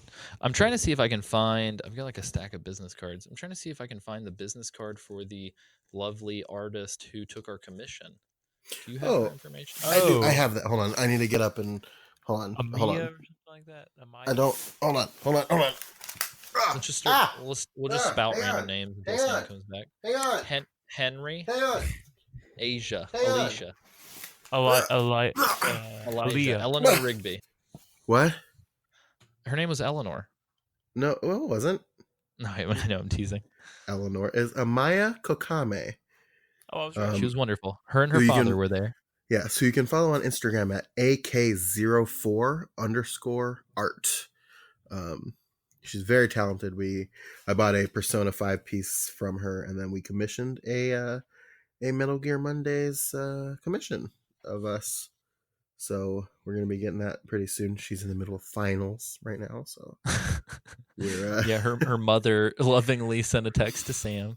It was very sweet. It's like she will be getting back with you. She is focused on finals, which I respect. I respect that hustle. So Yeah, you get it, girl. Get it, girl. Well, let's talk about the other artist, the guy who we bought the enamel pins from and the stickers and stuff. I can't remember that guy's name. Wasn't it like Coastalvania? Is his line? He was awesome. He was fucking rad, man. He had these really cool. So I bought this enamel pin of it's the Phantom Limb, like red arm from MGS5, but it's shooting a peace sign and has a snake wrapped around it. And then I also bought some stickers. It was like the Plastic Love, kind of like city pop, kind of vaporwave theme, like on a clear sticker, which was beautiful. And then some other stickers like Master Roshi doing what he does. And I got a bunch of prints. I got a Power Rangers print. I got a the Game of Thrones DBZ Game stuff of Thrones was DBZ beautiful. print. It was very good. So I got a lot of really good prints for him. You can follow him on Twitter and Instagram. It's at Ray Station. That's REYYY Station. Yeah, check him it was out. really cool. Yeah, I think his Etsy shop was Coastalvania. I think that's what it was. But yeah, we also ran into a dude who had these really cool fan kind of reprints of the Sega Saturn version of Police Knots. Mm-hmm. Looked really pretty. Came with like a soundtrack and everything. I know it was the price was pretty high on them, so we didn't grab one. But they were very like lovingly done, so they look great. And it was that day that we actually talked to some of the people from the expo, so from the convention. So we should probably cut to those. We did Emilio after. Yeah, after everything was said and done, was we talked to Emilio, Marcella, and Tashia. Yeah, but we talked to Tashia. Well, we talked to Tashia first. We talked to her outside. Kind of got her thoughts. So let's talk to Tashia really quick.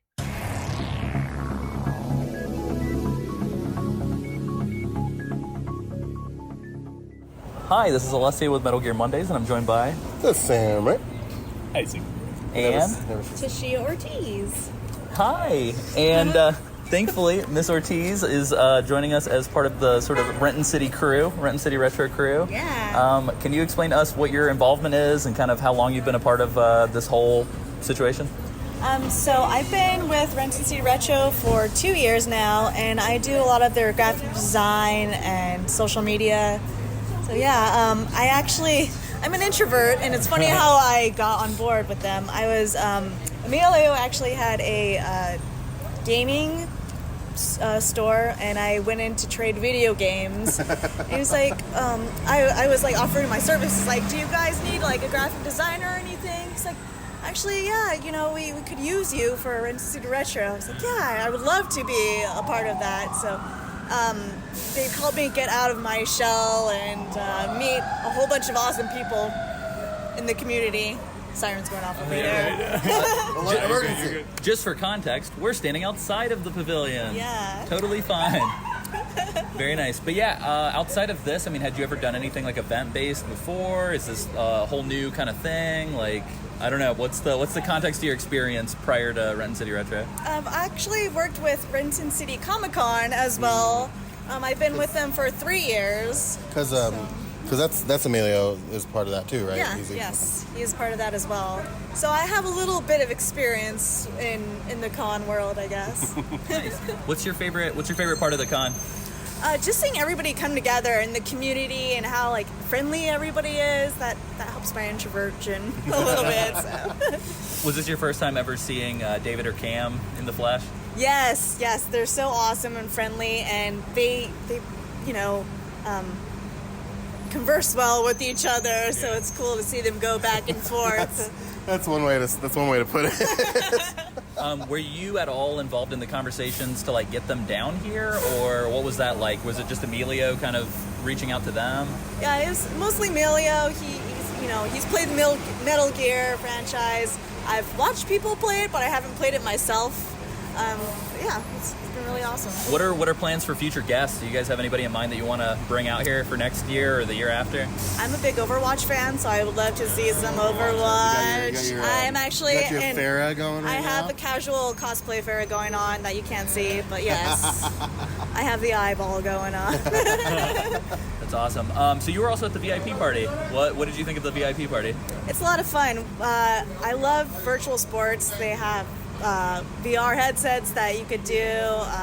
They have a mini golf Mario theme going on too, so that was a lot of fun. Yeah. Can you tell us a little bit about the laser tag tournament that randomly happened in the middle of that? Yes, that was awesome. There was a Solid versus Liquid Snake theme going on. And it's like tactical laser tag too. It's not like, your little kiddie laser tag. They have like actual CO2 cartridges in the guns, so when you shoot it off, it kind of pops off, which was a lot of fun. That's awesome. Did you guys plan for any of that to happen? It seemed like it happened kind of organically, because David just kind of tapped us on the shoulder and was like, "Do you guys want to do laser tag?" Yeah, no, we did have a little setup. We wanted like a Solid versus Liquid Snake going on, so yeah, we kind of had that pre-planned. That's awesome. What does wrapping up a convention look like? Like, what do you guys do when everything's said and done and the doors close in the next couple of hours? Like, what's next for you guys? It's kicking everybody out. I mean, packing up is pretty easy. I think loading in is when a lot of the chaos happens, and because a lot of the exhibitors are there, they take care of themselves, right, most of the time. So once they're out, it's probably pretty easy to close down a little bit. Or? Yeah, definitely. When people come in, it's like showing people their booths and everything, and making sure everybody's in the right spot. When do you guys start prepping for next year, or is that something that's like already started? It's already started. We already, taking notes and ready to go for next year. Yeah. That's awesome. Do you guys make enough from this to like kind of pay for you guys' time, or is this all just like passion project kind of stuff? Right now it's a passion project because even though we're in our 6th year, it's still, a small community and getting the word out there. There's people in Renton, they're like, oh, I didn't know this was going on. So it's like, I've lived in the area for about 2 years now, and the only reason why I knew about it is because of Cam, because we had talked to him. So it's good to know it's out here. It's very cool. Definitely. Nice.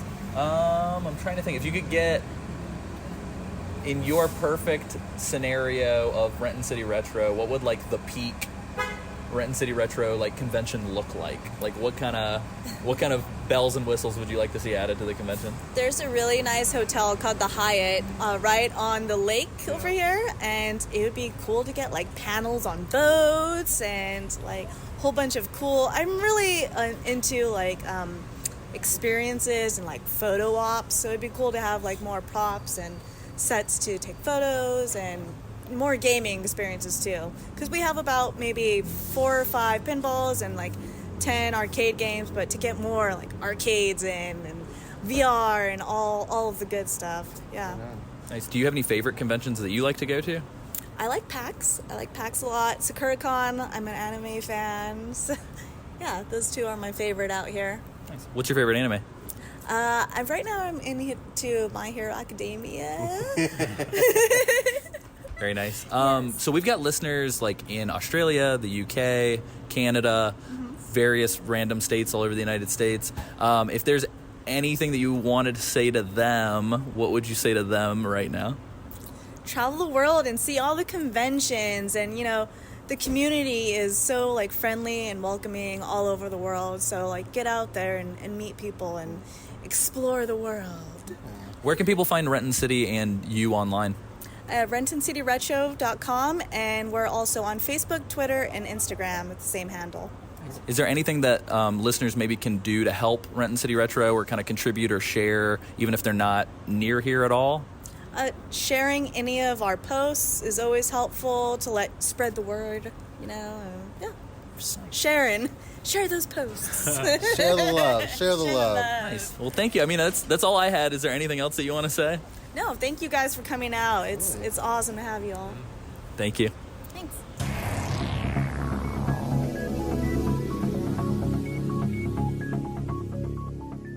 And how?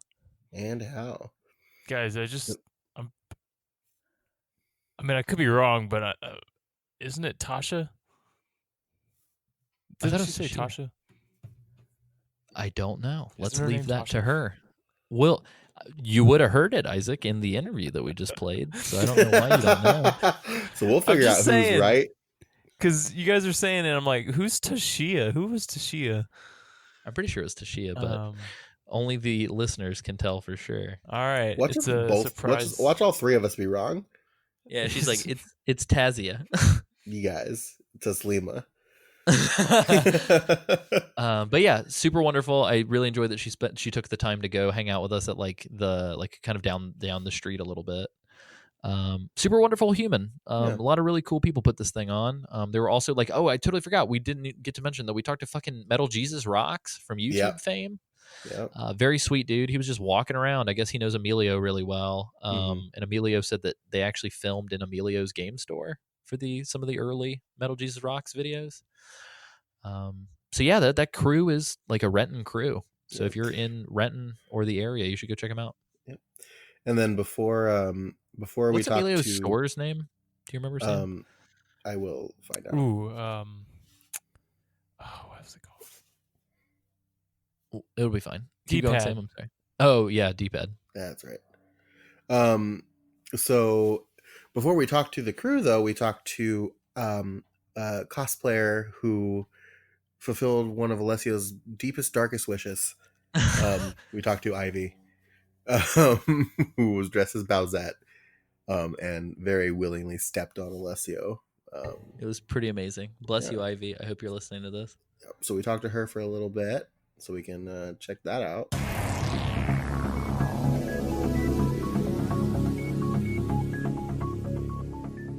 Hey, so this is Alessio with Metal Gear Mondays, and I'm speaking with someone who was dressed as Balzette just stepped on me, so it finally happened.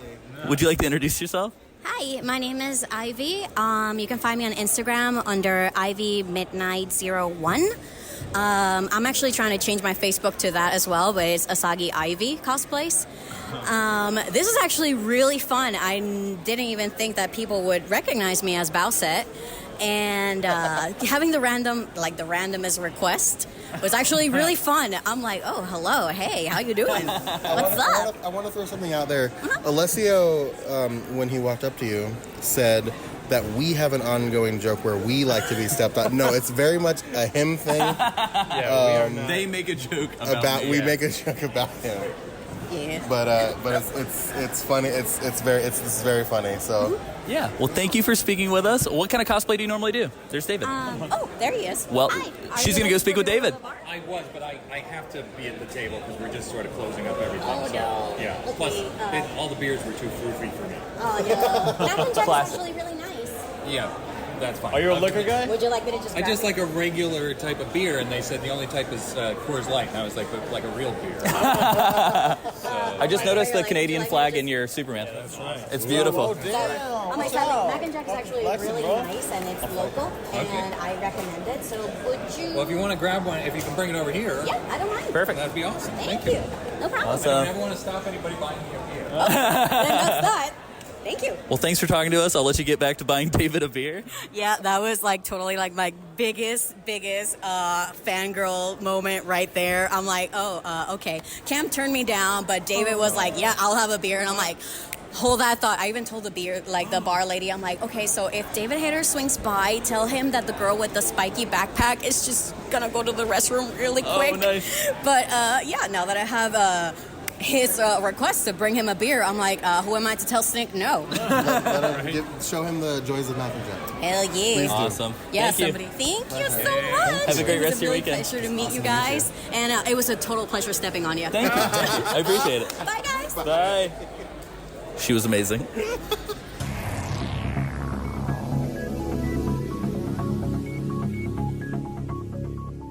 And then we talked to the crew. So we talked to Emilio Morales, is his last name. We talked to Marcel Bauer and Isaac, Tasha, Tasha. Any combination of names. I feel so bad now because if it's not Tashia, I'm gonna be real upset. It's Tash. No. God damn it. But yeah, so we talked to them and kind of got their insights into the whole experience of running a convention like this, and that was a lot of fun. So let's listen to that.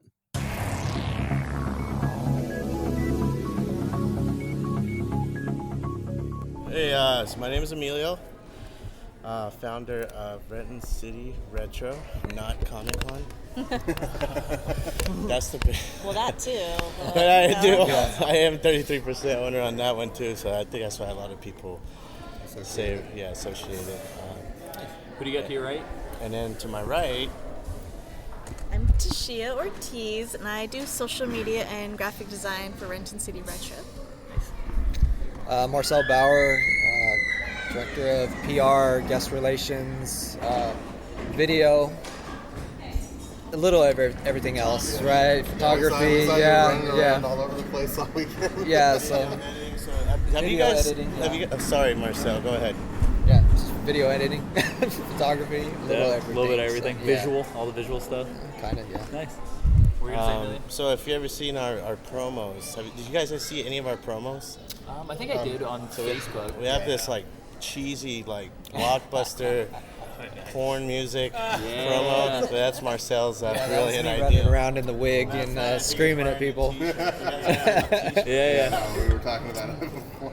Yes, and that was a wig, not my actual hair. Because I was expecting you to just pull the hat off and just let it all down. Locks, man. Yeah.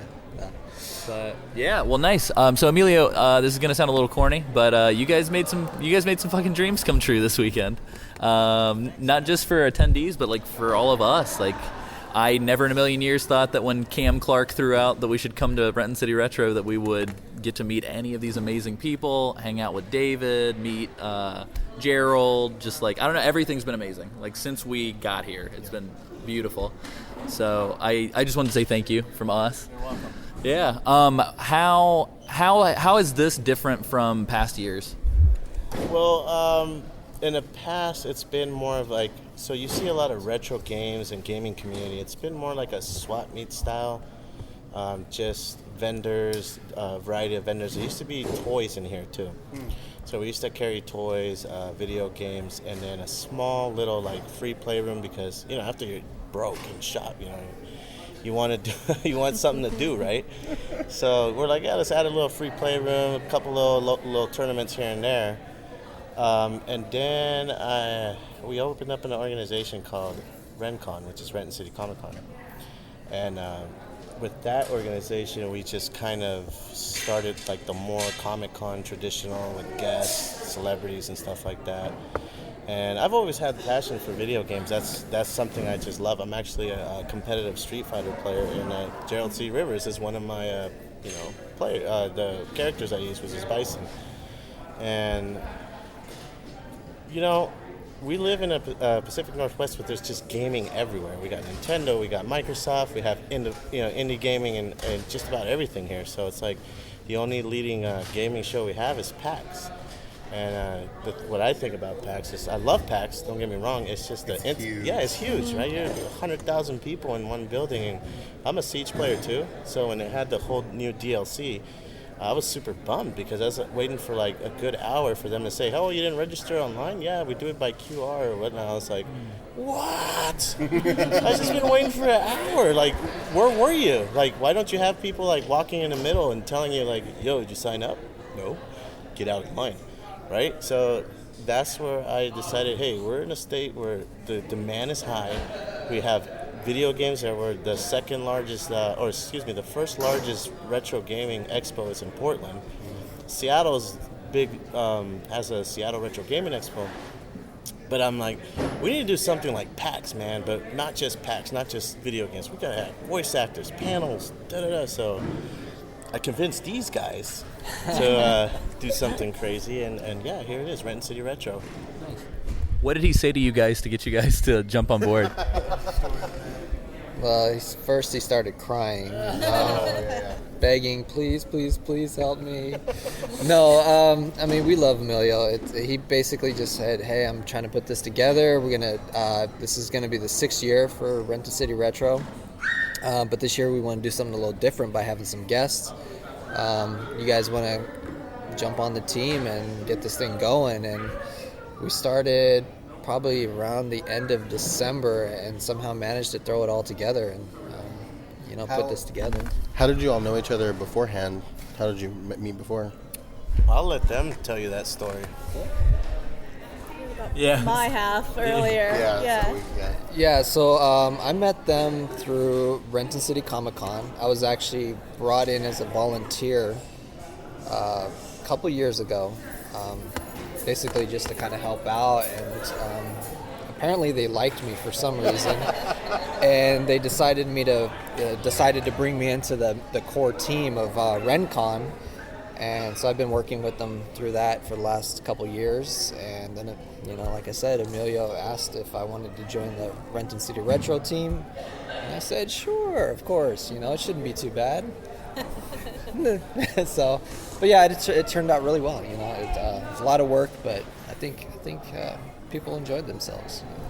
What kind of, because I know you guys are planning for next year already. What kind of surprises are in store? Are you guys allowed to say? Like, what's going to happen next year?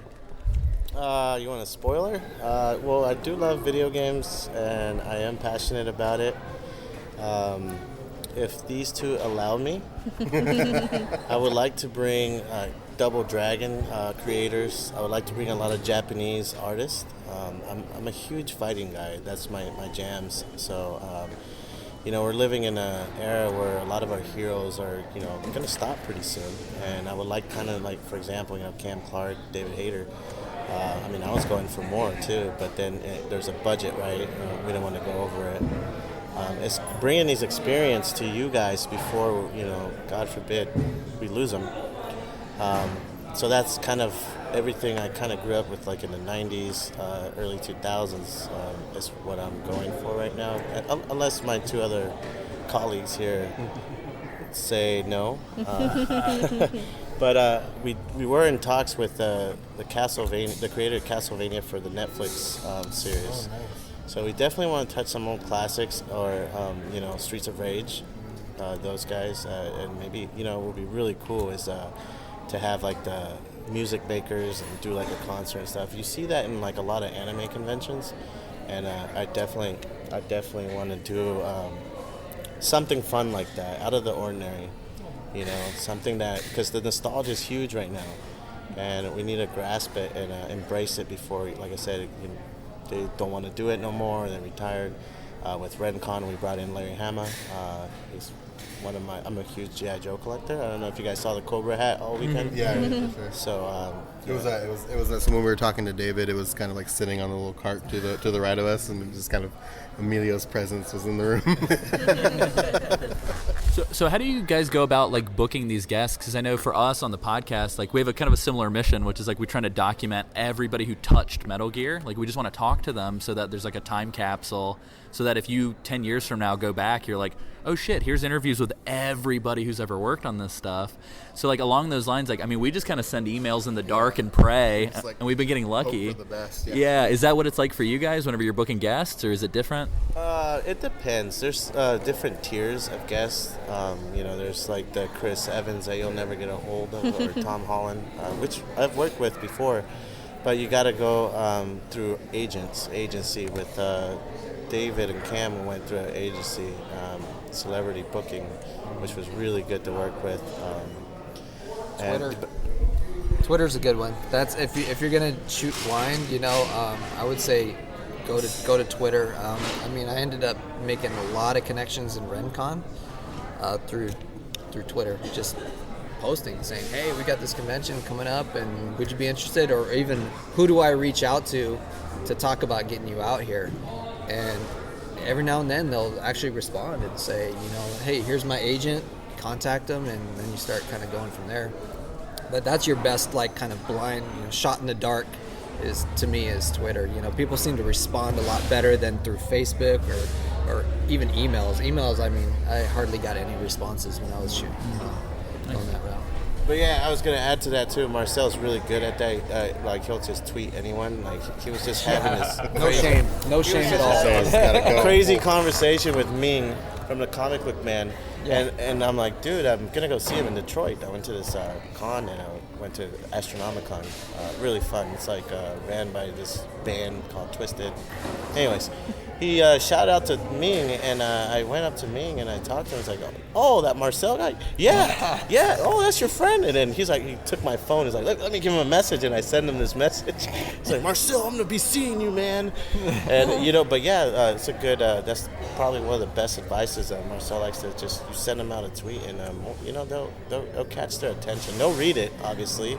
And then they'll be like, hey, maybe I do want, depending on what it is. If you're a con, of course, they're like, hey, extra money.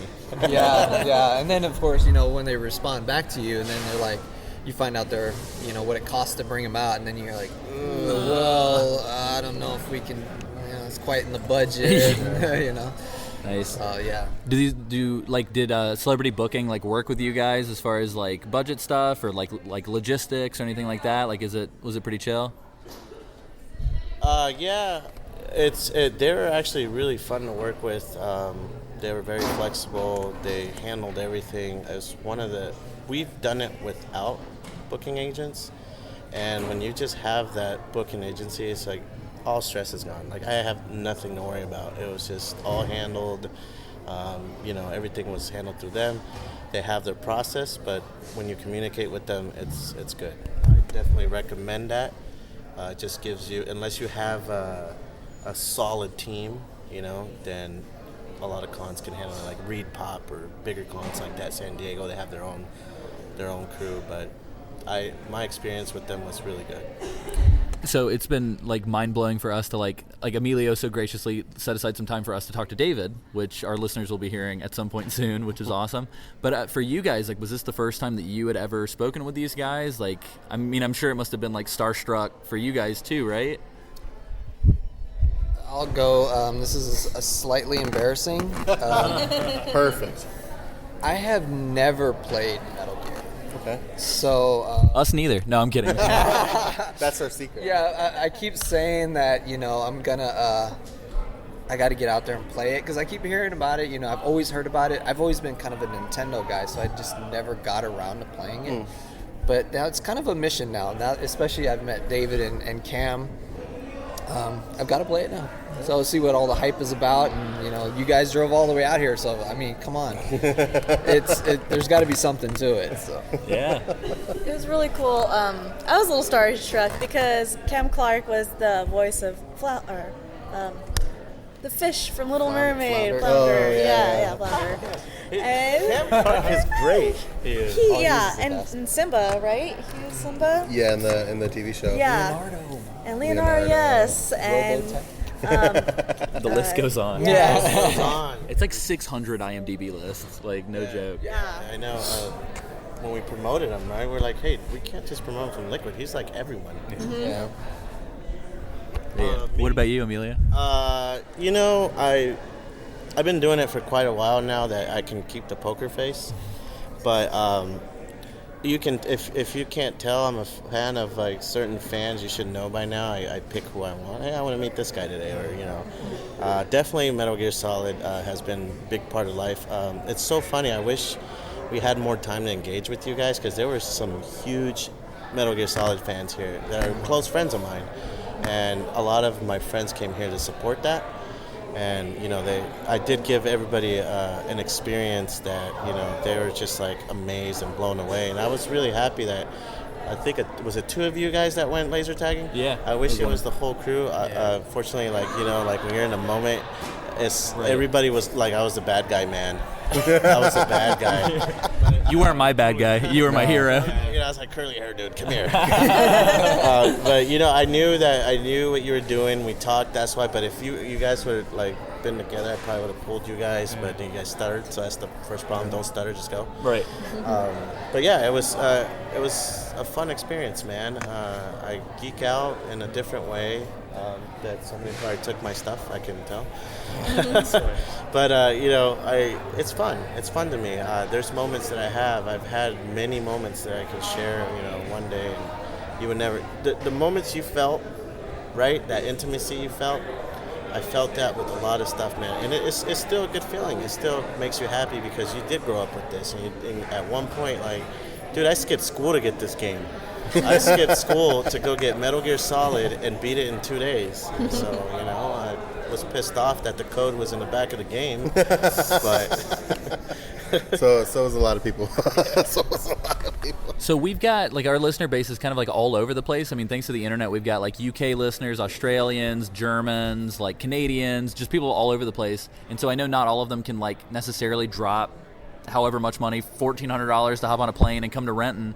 But for those folks that are online that want to help or they want to contribute or they want to share what you guys are doing, what can they do? Just look up on our social media, share. Actually, you should ask our social media and graphic designer over here because I'm not allowed to post, guys. That's the secret. Did she ban you from posting? If you ever see like ghetto writing, I always have to correct his grammar a lot. Yeah, Amelia, you spelled this wrong. Amelia, call me here. Amelia. Readers, I'm not allowed to post. You'll see when I post. I got on his butt this weekend. He was like posting shaky videos. It's like, what? You can't be posting these. I guess I was a fanboy, right? If I was shaking. But yeah, just share our social media. Renton City Retro. RentonCityRetro.com and Renton City Retro on Facebook, Twitter, Instagram. Just remember, we know what we want to do. We know our cap. We're always going to go for intimacy. If we do expand, it's going to be still like a smaller number. We don't want pack size. We already have a PAX, but we want something where we do bring some people in, but we can give those opportunities. I'm just like you guys, right? So Other places, I get it. There's regulations, there's rules.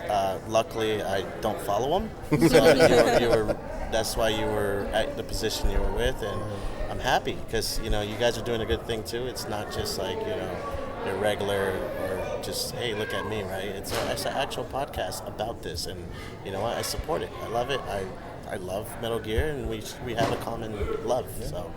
It's awesome. I don't want to eat up too much more of you guys' time. They're starting to dim the lights on us. But I did want to just, from all of us and all of the listeners, like, thank you guys for putting this thing on and just say that, like, seriously, this was, like, a dream come true. It was, like, one of the most surreal weekends I've ever had in my life. And, yeah, I just wanted to leave it to Sam and Isaac to also sign off and say thanks. Yeah, it's been a pleasure. I'm very glad that I know about this now because it's wild, like, living nearby that just... And it's nice to have something like this that's close, that's intimate. You can get the experience, and I'm glad I was able to bring my friends out and really. Yeah, for me, this is actually probably my first gaming convention, and flying out from Atlanta was a pretty cool experience, and then getting to meet all the people and David Hayter. All the guys. We're really thank you. Like we're really honored that you guys came from a long place in Atlanta and St. Louis, right? And it makes you feel good as a promoter, right? Yeah. That's always a challenge, man. It's promotion, getting the word out, And luckily, Cam did his post, and you guys are here, and I'm glad you guys did a quick book, and you're here. So thank you. We appreciate that. So the fact that we're able to make your dreams come true touches us too. Yeah. I think we were recording a podcast, and we found that David Hayter and Cam were going to be here, and we automatically bought the tickets. I remember first time they've been together, man. We did it. I remember we were talking to Cam, and he told us about it, and we were still talking to him, we were still interviewing, and I was just like, ticket.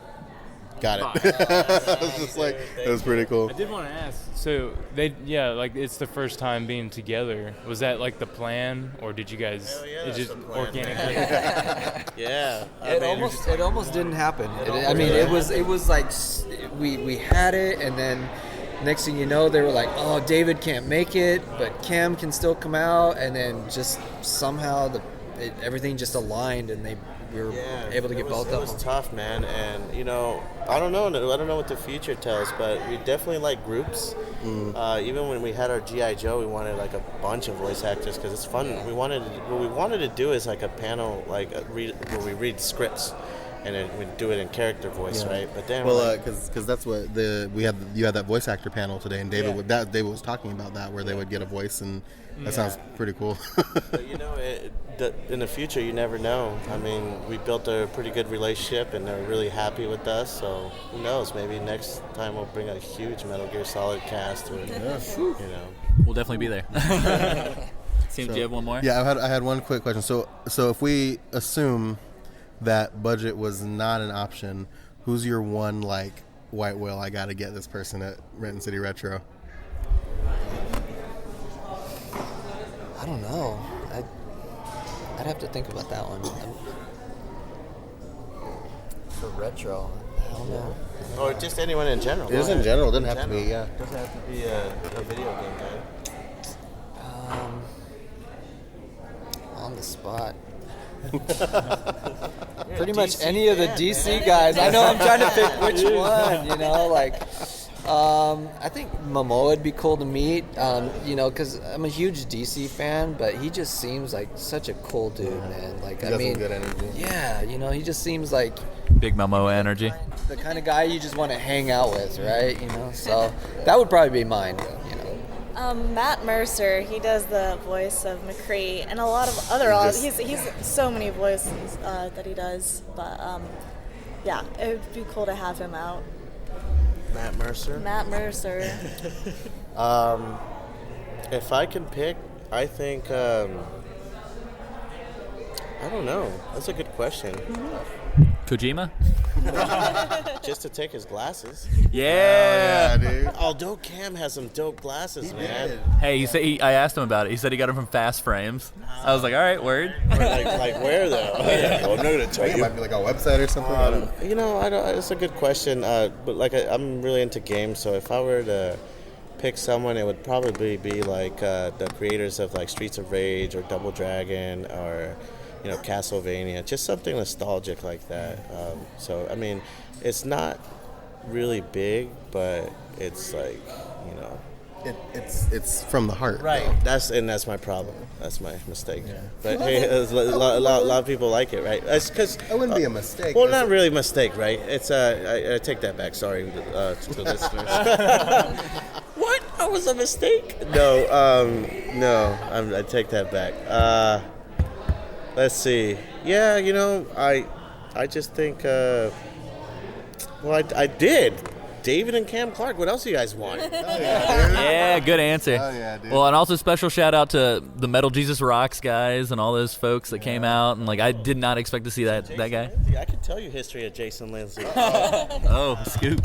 Jason and I go back 10 years. So Jason, he was actually he approached. Well, so did you guys go to the store? I own a store down the street. We're actually going at some point while we're still here. So yeah. I used to. I gave it to my brother.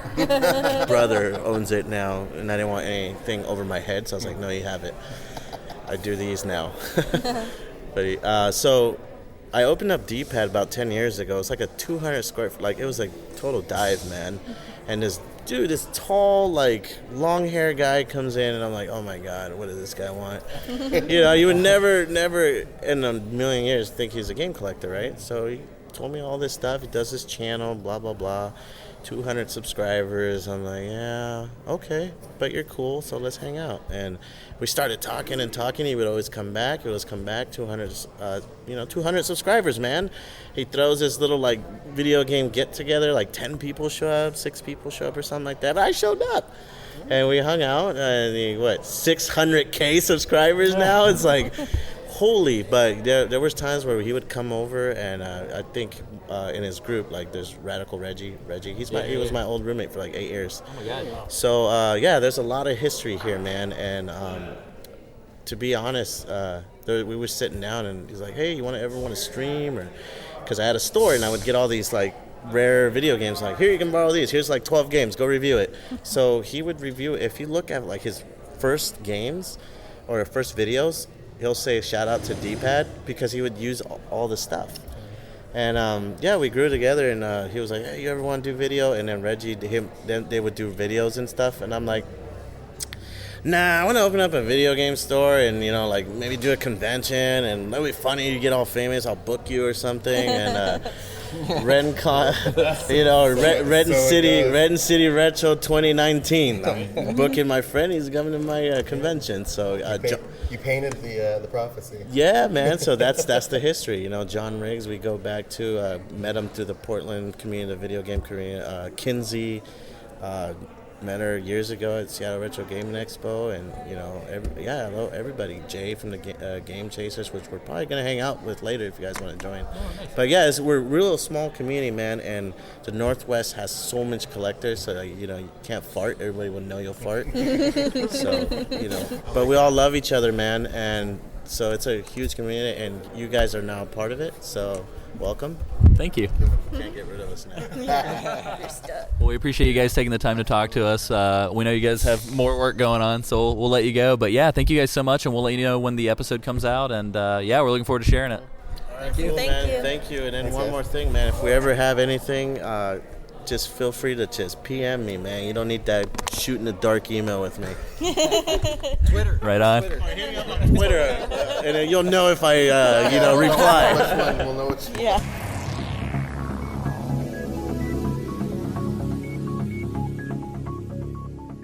And how.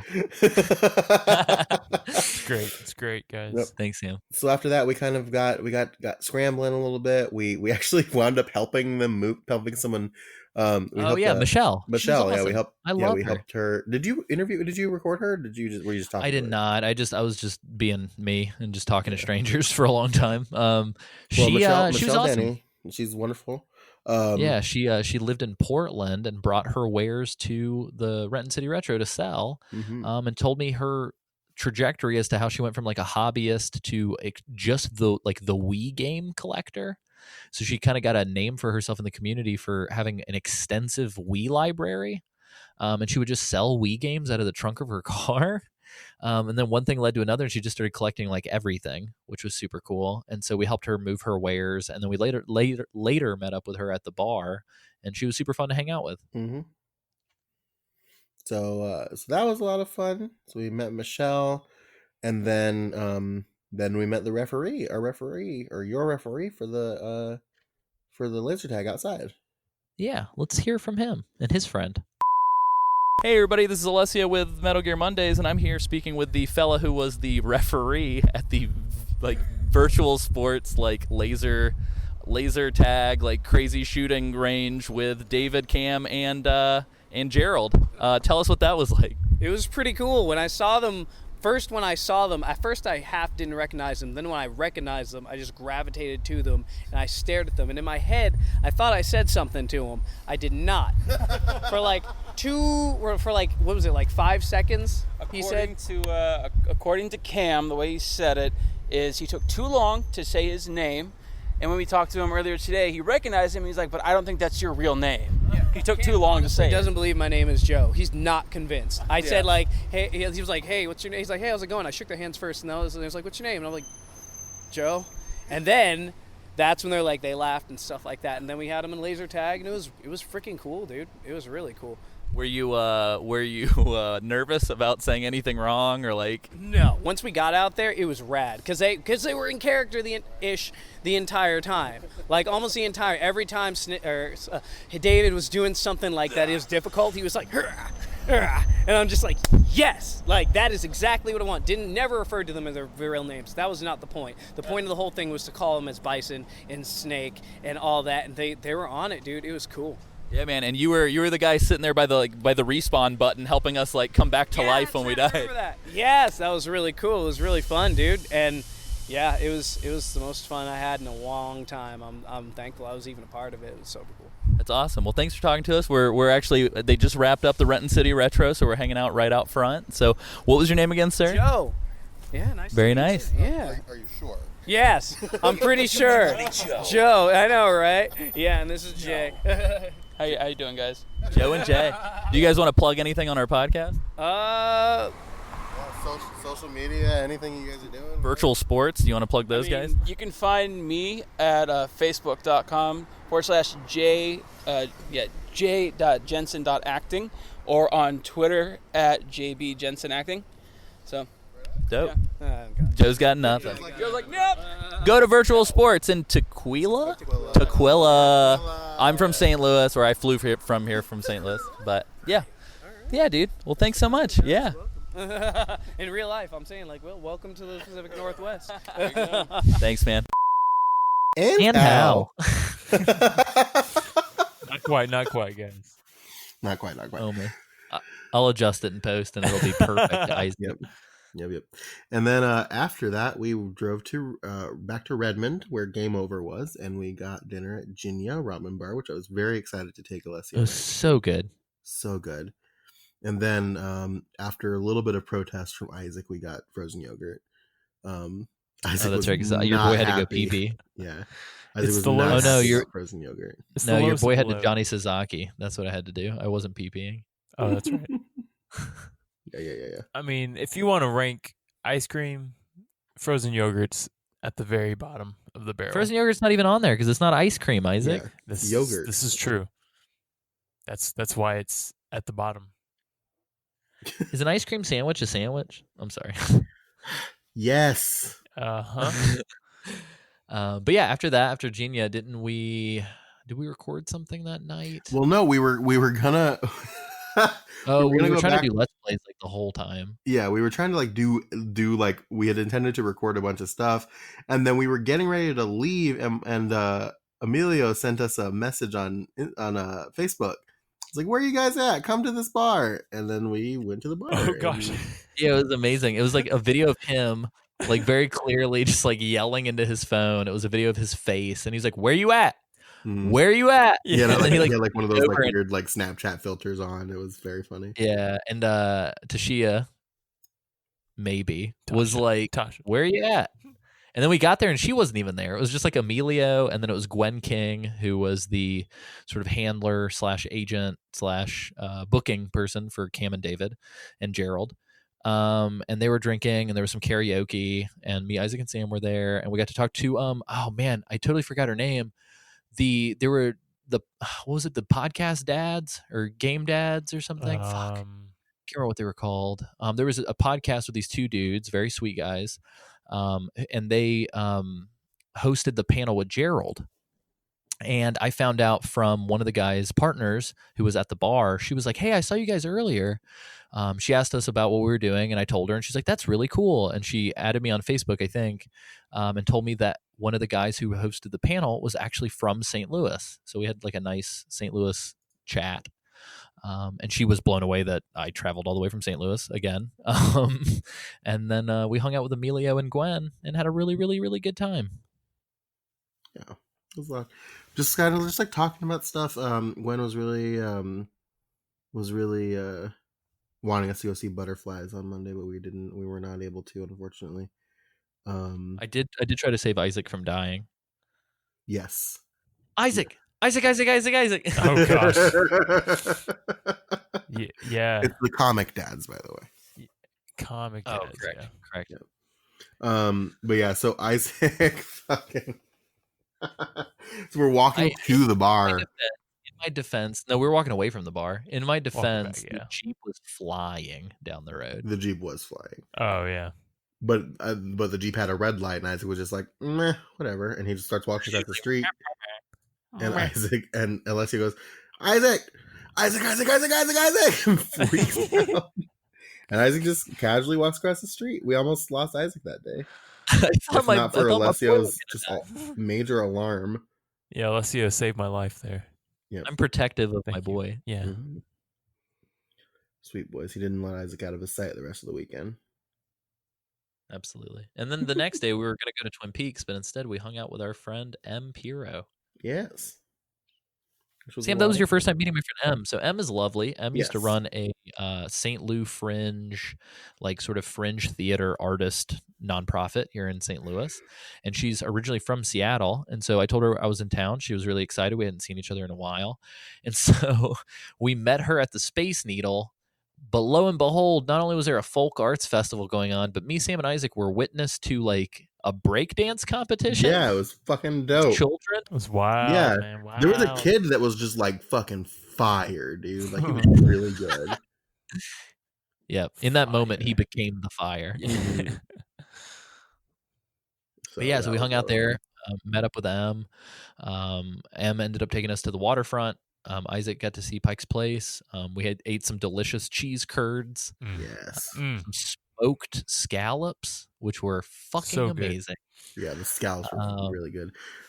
We got a little upset at each other for abandoning each other.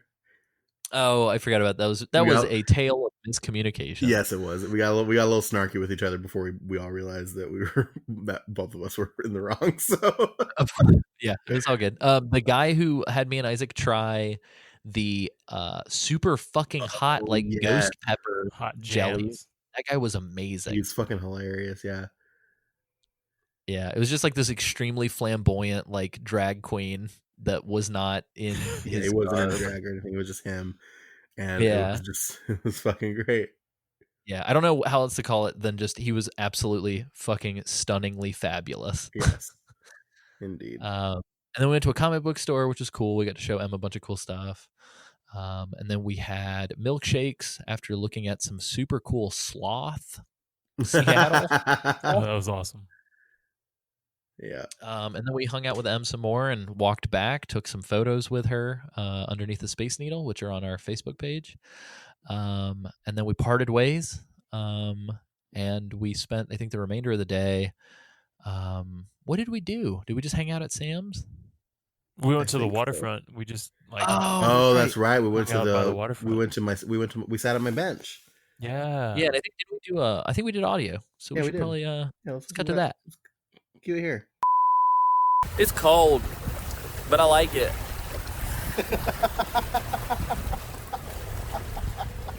That boat is called Lady Baby. No, it says Lady Mary.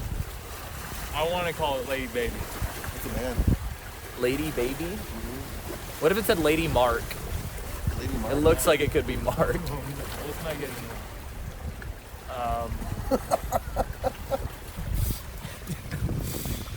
Hello. Hello. Hello, everybody. Look at the lights behind me. What are you... Look at the pavilion behind me. Look at the sky above me.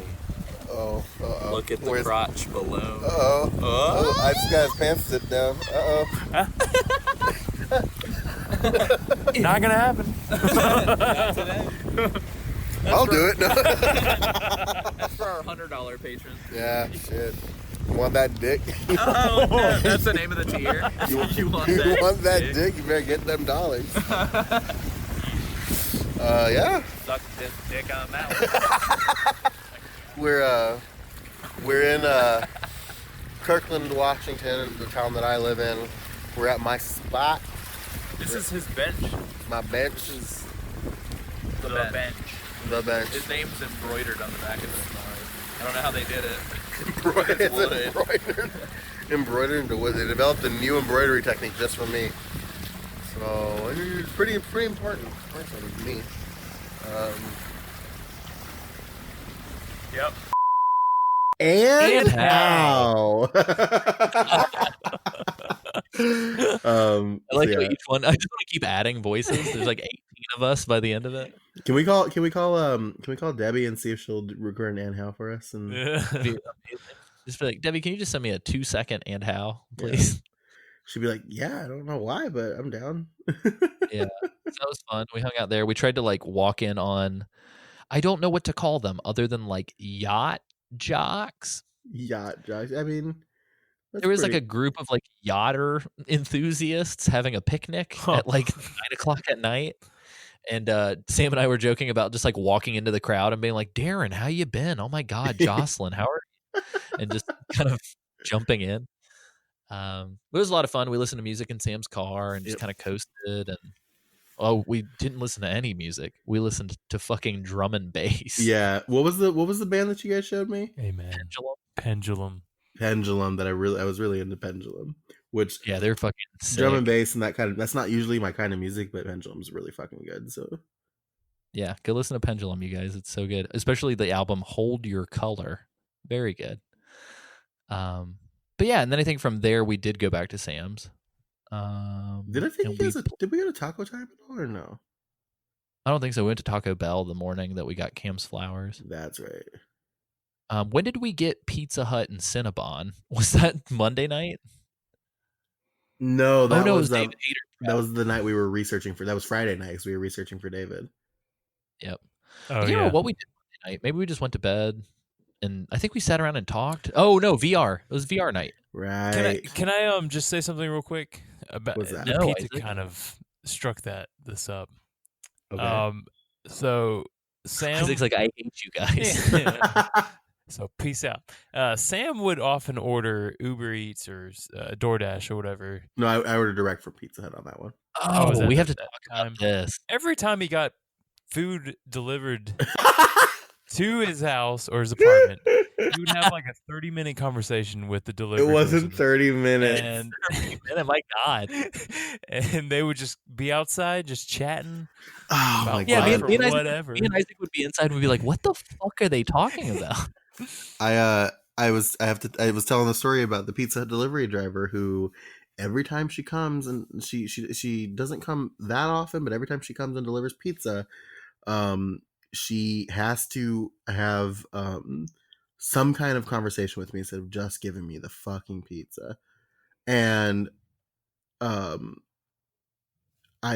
it's gotten to the point where like every time I order Pizza Hut, I put on layers because I put on layers and like I have a septum piercing now, and I push that up, I flip that up into my nose so I look as uninteresting as possible because she finds a way to talk about something, my tattoos or something. They just want my fucking pizza.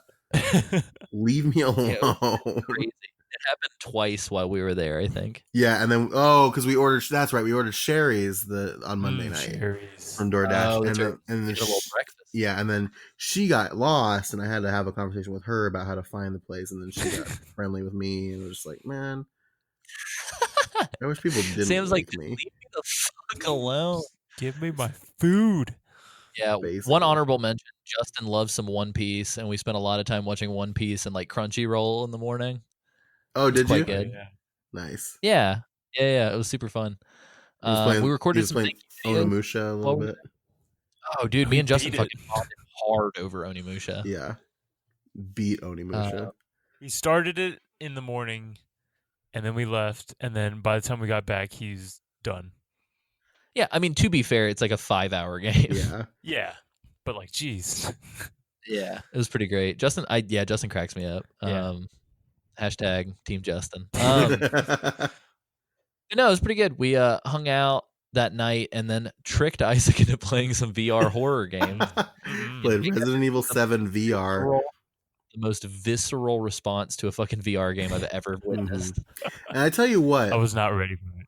I tell you what, I have never, ever once heard Isaac curse in my life. And I don't think that I will, but I swear he got so close to cursing so many times while he was playing Resident Evil. It was insane. Well, and his response was to get really mad at the game. Yeah. Yeah, which like is, he wouldn't get scared; he would just get angry. Yeah, which is logical. That's what you do. I'm with him. I'm on that one. I'm not even kidding. I'm with him. Oh, that's weird. Yeah, I don't get angry. I just get very quiet and very scared.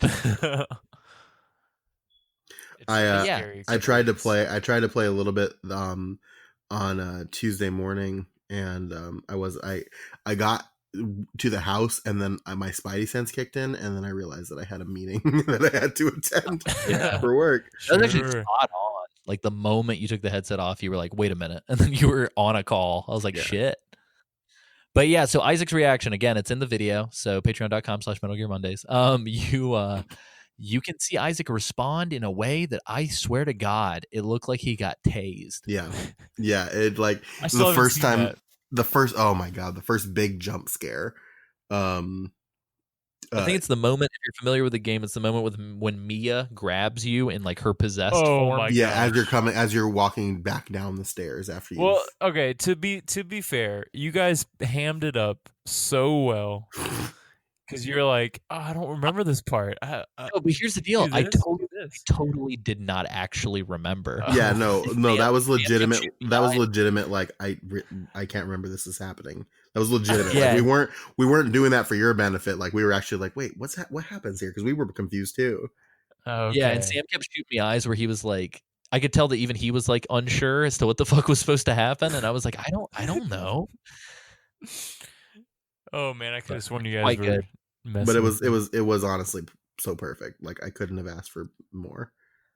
Isaac, when you start to go down the stairs, there's a moment before it kicks in, and Isaac did this funny thing. When he would get scared, he would just crouch and start to peek forward. And so he like crouched and leaned forward, and he's like, I can hear breathing. And then he kept taking the headphones off, and he's like, can you hear that? And we were like, no, what are you talking about? And, the other thing that we were doing to him, where like every so often, like we would get up and go to the other side of him and just like whisper, like tap him, and he just like kind of freak out. Yeah, but when Mia grabbed him, let me do my best to describe what happened. I don't Isaac even remember. Starts to convulse like he's being electrocuted and just starts screaming, and then threw himself on the floor, removed his VR headset in one fluid motion, and just laid there. Yeah, just crumpled on the ground. It was something special. Yeah. I don't know how you guys do it. It's terrifying. Well, I don't. is how I do it. Yeah, I don't know how else you do it. I don't know. I enjoy it because to me it's like that's what you're signing up for. So like I'm just like kind of bracing. It's almost like a roller coaster where I'm like, I know it's not going to hurt me. Let's just jack up my adrenaline real quick. I mean, it works. It definitely works.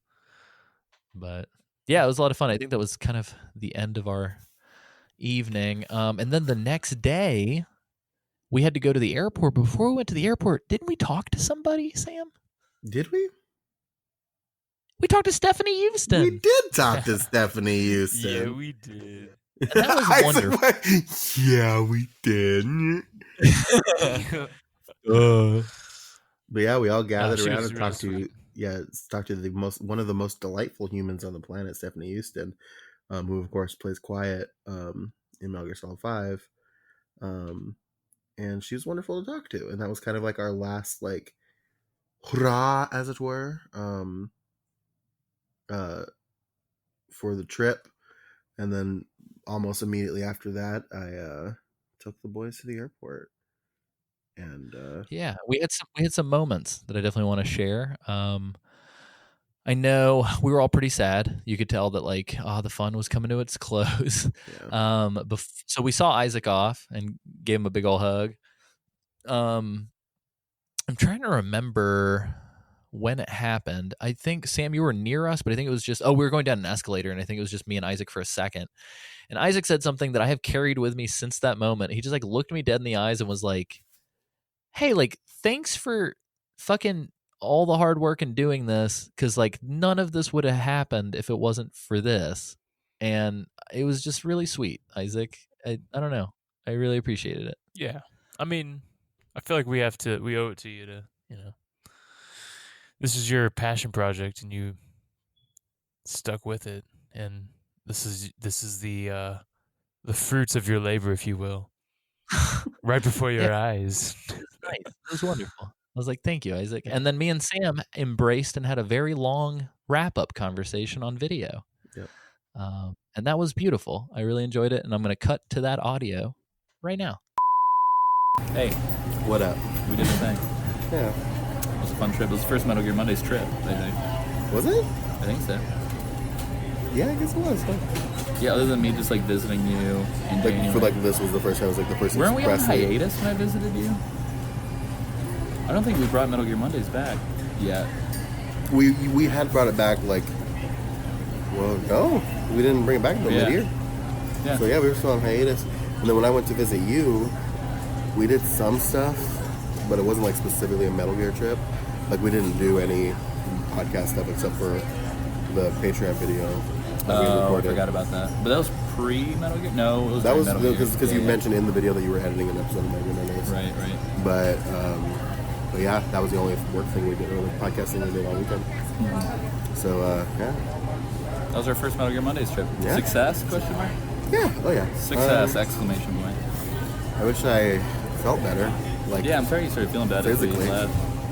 But that's fine. I'm sweating. Papa Molly. This is Father Molly. He's sweating. Papa Molly, baby. Papa provides. But yeah. It was good having you. I'd like to go to Atlanta next. Yeah. Visit Isaac there. Home turf, Dragon Con. Oh yeah. Fuck some poople. Fuck some poop holes. Fuck some poop holes. Oh no. What? Nothing. We're getting side-eyed by the airport staff pretty hard, I think. Yeah, well, what are they gonna do? It's like they have a bunch of Shiba Inus or something. Ooh, getting side-eyed hard by the airport staff. Yeah, had a lot of fun. Can't wait to do it again. Anytime I get to see this guy, it's a treat. So he's just saying that because the camera's on. Not though. It's the thing. It's true. Like it's. I've said it before, and I'll keep saying it until it's not true anymore. You're one of my best friends. Oh, thanks, Dan. Bringing it. And I think being able to do this podcast and being able to, just this guy does this sound like the spot right next to us. In this emotional moment, he really. You knew. I was like, I gotta be here for this. These are my sons. Look at my voice. Yes. But yeah, being able to do this podcast and have these experiences with you and Isaac this weekend was spectacular. It's pretty awesome. So I guess we'll call that a wrap on the Seattle trip. Metal Gear Mondays, Seattle trip to Renton City Retro. Yeah. We had a good time. appropriate that this trip is ending on a Tuesday. But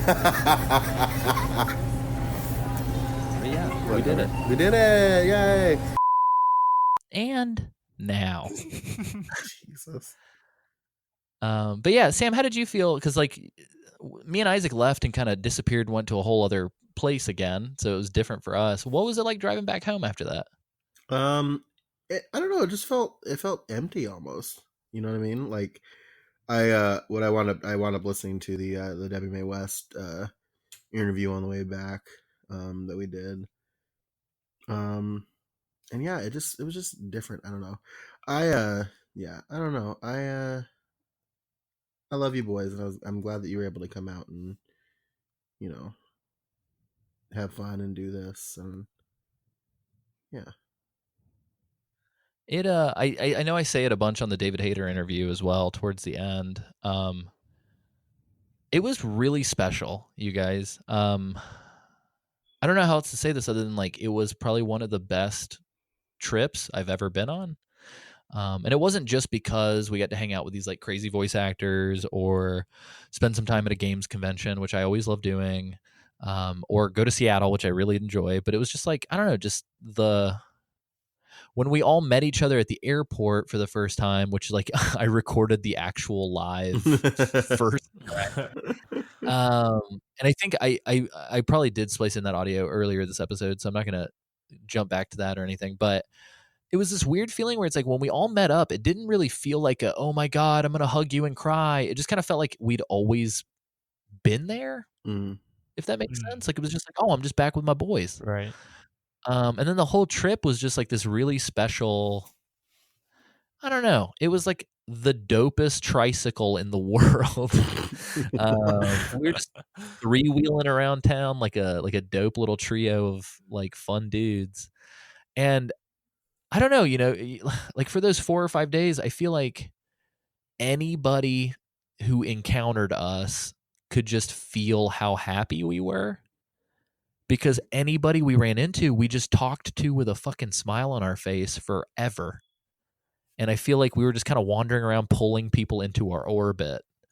And like, I don't know, man, I truly believe that like us being happy as a group is probably why Cam and David and Gerald felt so comfortable around us. And it was just like the fact that we all three had each other's backs and just like were kind of working like this unit of brothers. Like we literally felt like we were just some brothers getting back together.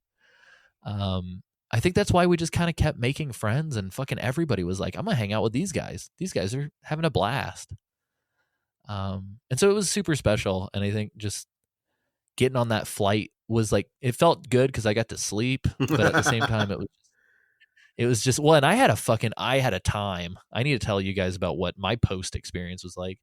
But I don't know, man. In that moment, I really did. I think empty is the best way to put it, Sam, because I felt like somebody just like hollowed out my insides for that trip back. But yeah, you guys, my trip back was a fucking nightmare. I don't mean to laugh, but just like after all this like sentimental shit, and I tell you what, it was a fucking nightmare. Yeah, and then I contended with the devil. No, so it was cool because it was a straight flight, which was fucking super appreciated. So I got on my Alaska Airlines flight. It was it was super funny because I flew Spirit on the way there, and as you know, fuck Spirit, I'm not giving them their blood money. But when I hopped back on Alaska on the way back, I think it was it was on the way there. The Spirit airline pilot was like, well, just so you guys know, this is Spirit. So if you order stuff, it's going to cost. And be careful when you hit that call the attendant button. We charge you 50 cents each time. And then he started laughing and he's like, I'm kidding. We're not going to do that. But on the Alaska Airlines flight, the pilot also made some joke about not being Spirit. And I was like, what the fuck? People like to dunk on Spirit. Even Spirit likes to dunk on Spirit. Yeah. But anyway, so I'm flying back and like, I didn't realize that I was flying back in like fucking primo tornado weather. And so it was kind of a really bad, shaky flight. And we're flying to Kansas City where it is fucking tornado country. And the airport closed down. Whoa, really? So like, Yeah, mid-flight, they were like, the airport was supposed to be open 3 hours ago, and it's still closed. And so we circled the Kansas City airport for what felt like an hour and a half, and they were like, okay, I think we're going to divert to St. Louis. And in my head, I'm like, okay, I got to get my fucking car back. Yeah. So Which I'm that like, would it's be cool great in any other scenario. Yeah, I was like, for it's this cool. one. Right. I was like, it's cool that we're going to St. Louis, but like, how am I going to get my car back? Yeah. And so they almost did it. And then at the last minute, they're like, they're reopening the airport. And so I'm like, okay, cool. What I completely forgot about was like them reopening the airport meant that the fucking transit lines weren't running yet. Oh no. So I hit up the little red phone to call the bus. And the guy's like, yeah, since the airport just reopened, the bus is really slow to get back on track. So just give us a little bit. I'm hanging out, and keep in mind, it's like 2:45 Kansas City time in the morning. Jesus. And I'm sitting there waiting for the bus. The bus pulls up. So there's me waiting at one bus stop, and then probably like 400 feet away, there's a huge group of people waiting at the second bus stop. And so I'm sitting there by the area waiting, and I'm like waving to the bus driver, kind of like not big wave, cartoony wave, but like just sort of like a, hey, I'm right here. And the fucking bus driver blows right past me. What? So I'm like, what the fuck? And he stops for the big group that's like 400 feet away. And so I just start breaking into a sprint, and I'm just about to miss the fucking bus, and I'm just screaming. I'm like, no. And so finally he stops, and I get on the bus, and I'm like, what the fuck, dude? Like, I didn't say it to him, but I was just like, man, come on. And so I sit down, and then I'm the last fucking dude to get taken to where my car's at, because I parked way the fuck in the back. And so I finally get in my car, and it's like 3:30. And I'm like, I got to drive to St. Louis. So I kid you not, I finally get to St. Louis. It's like 7 in the morning or 7:15.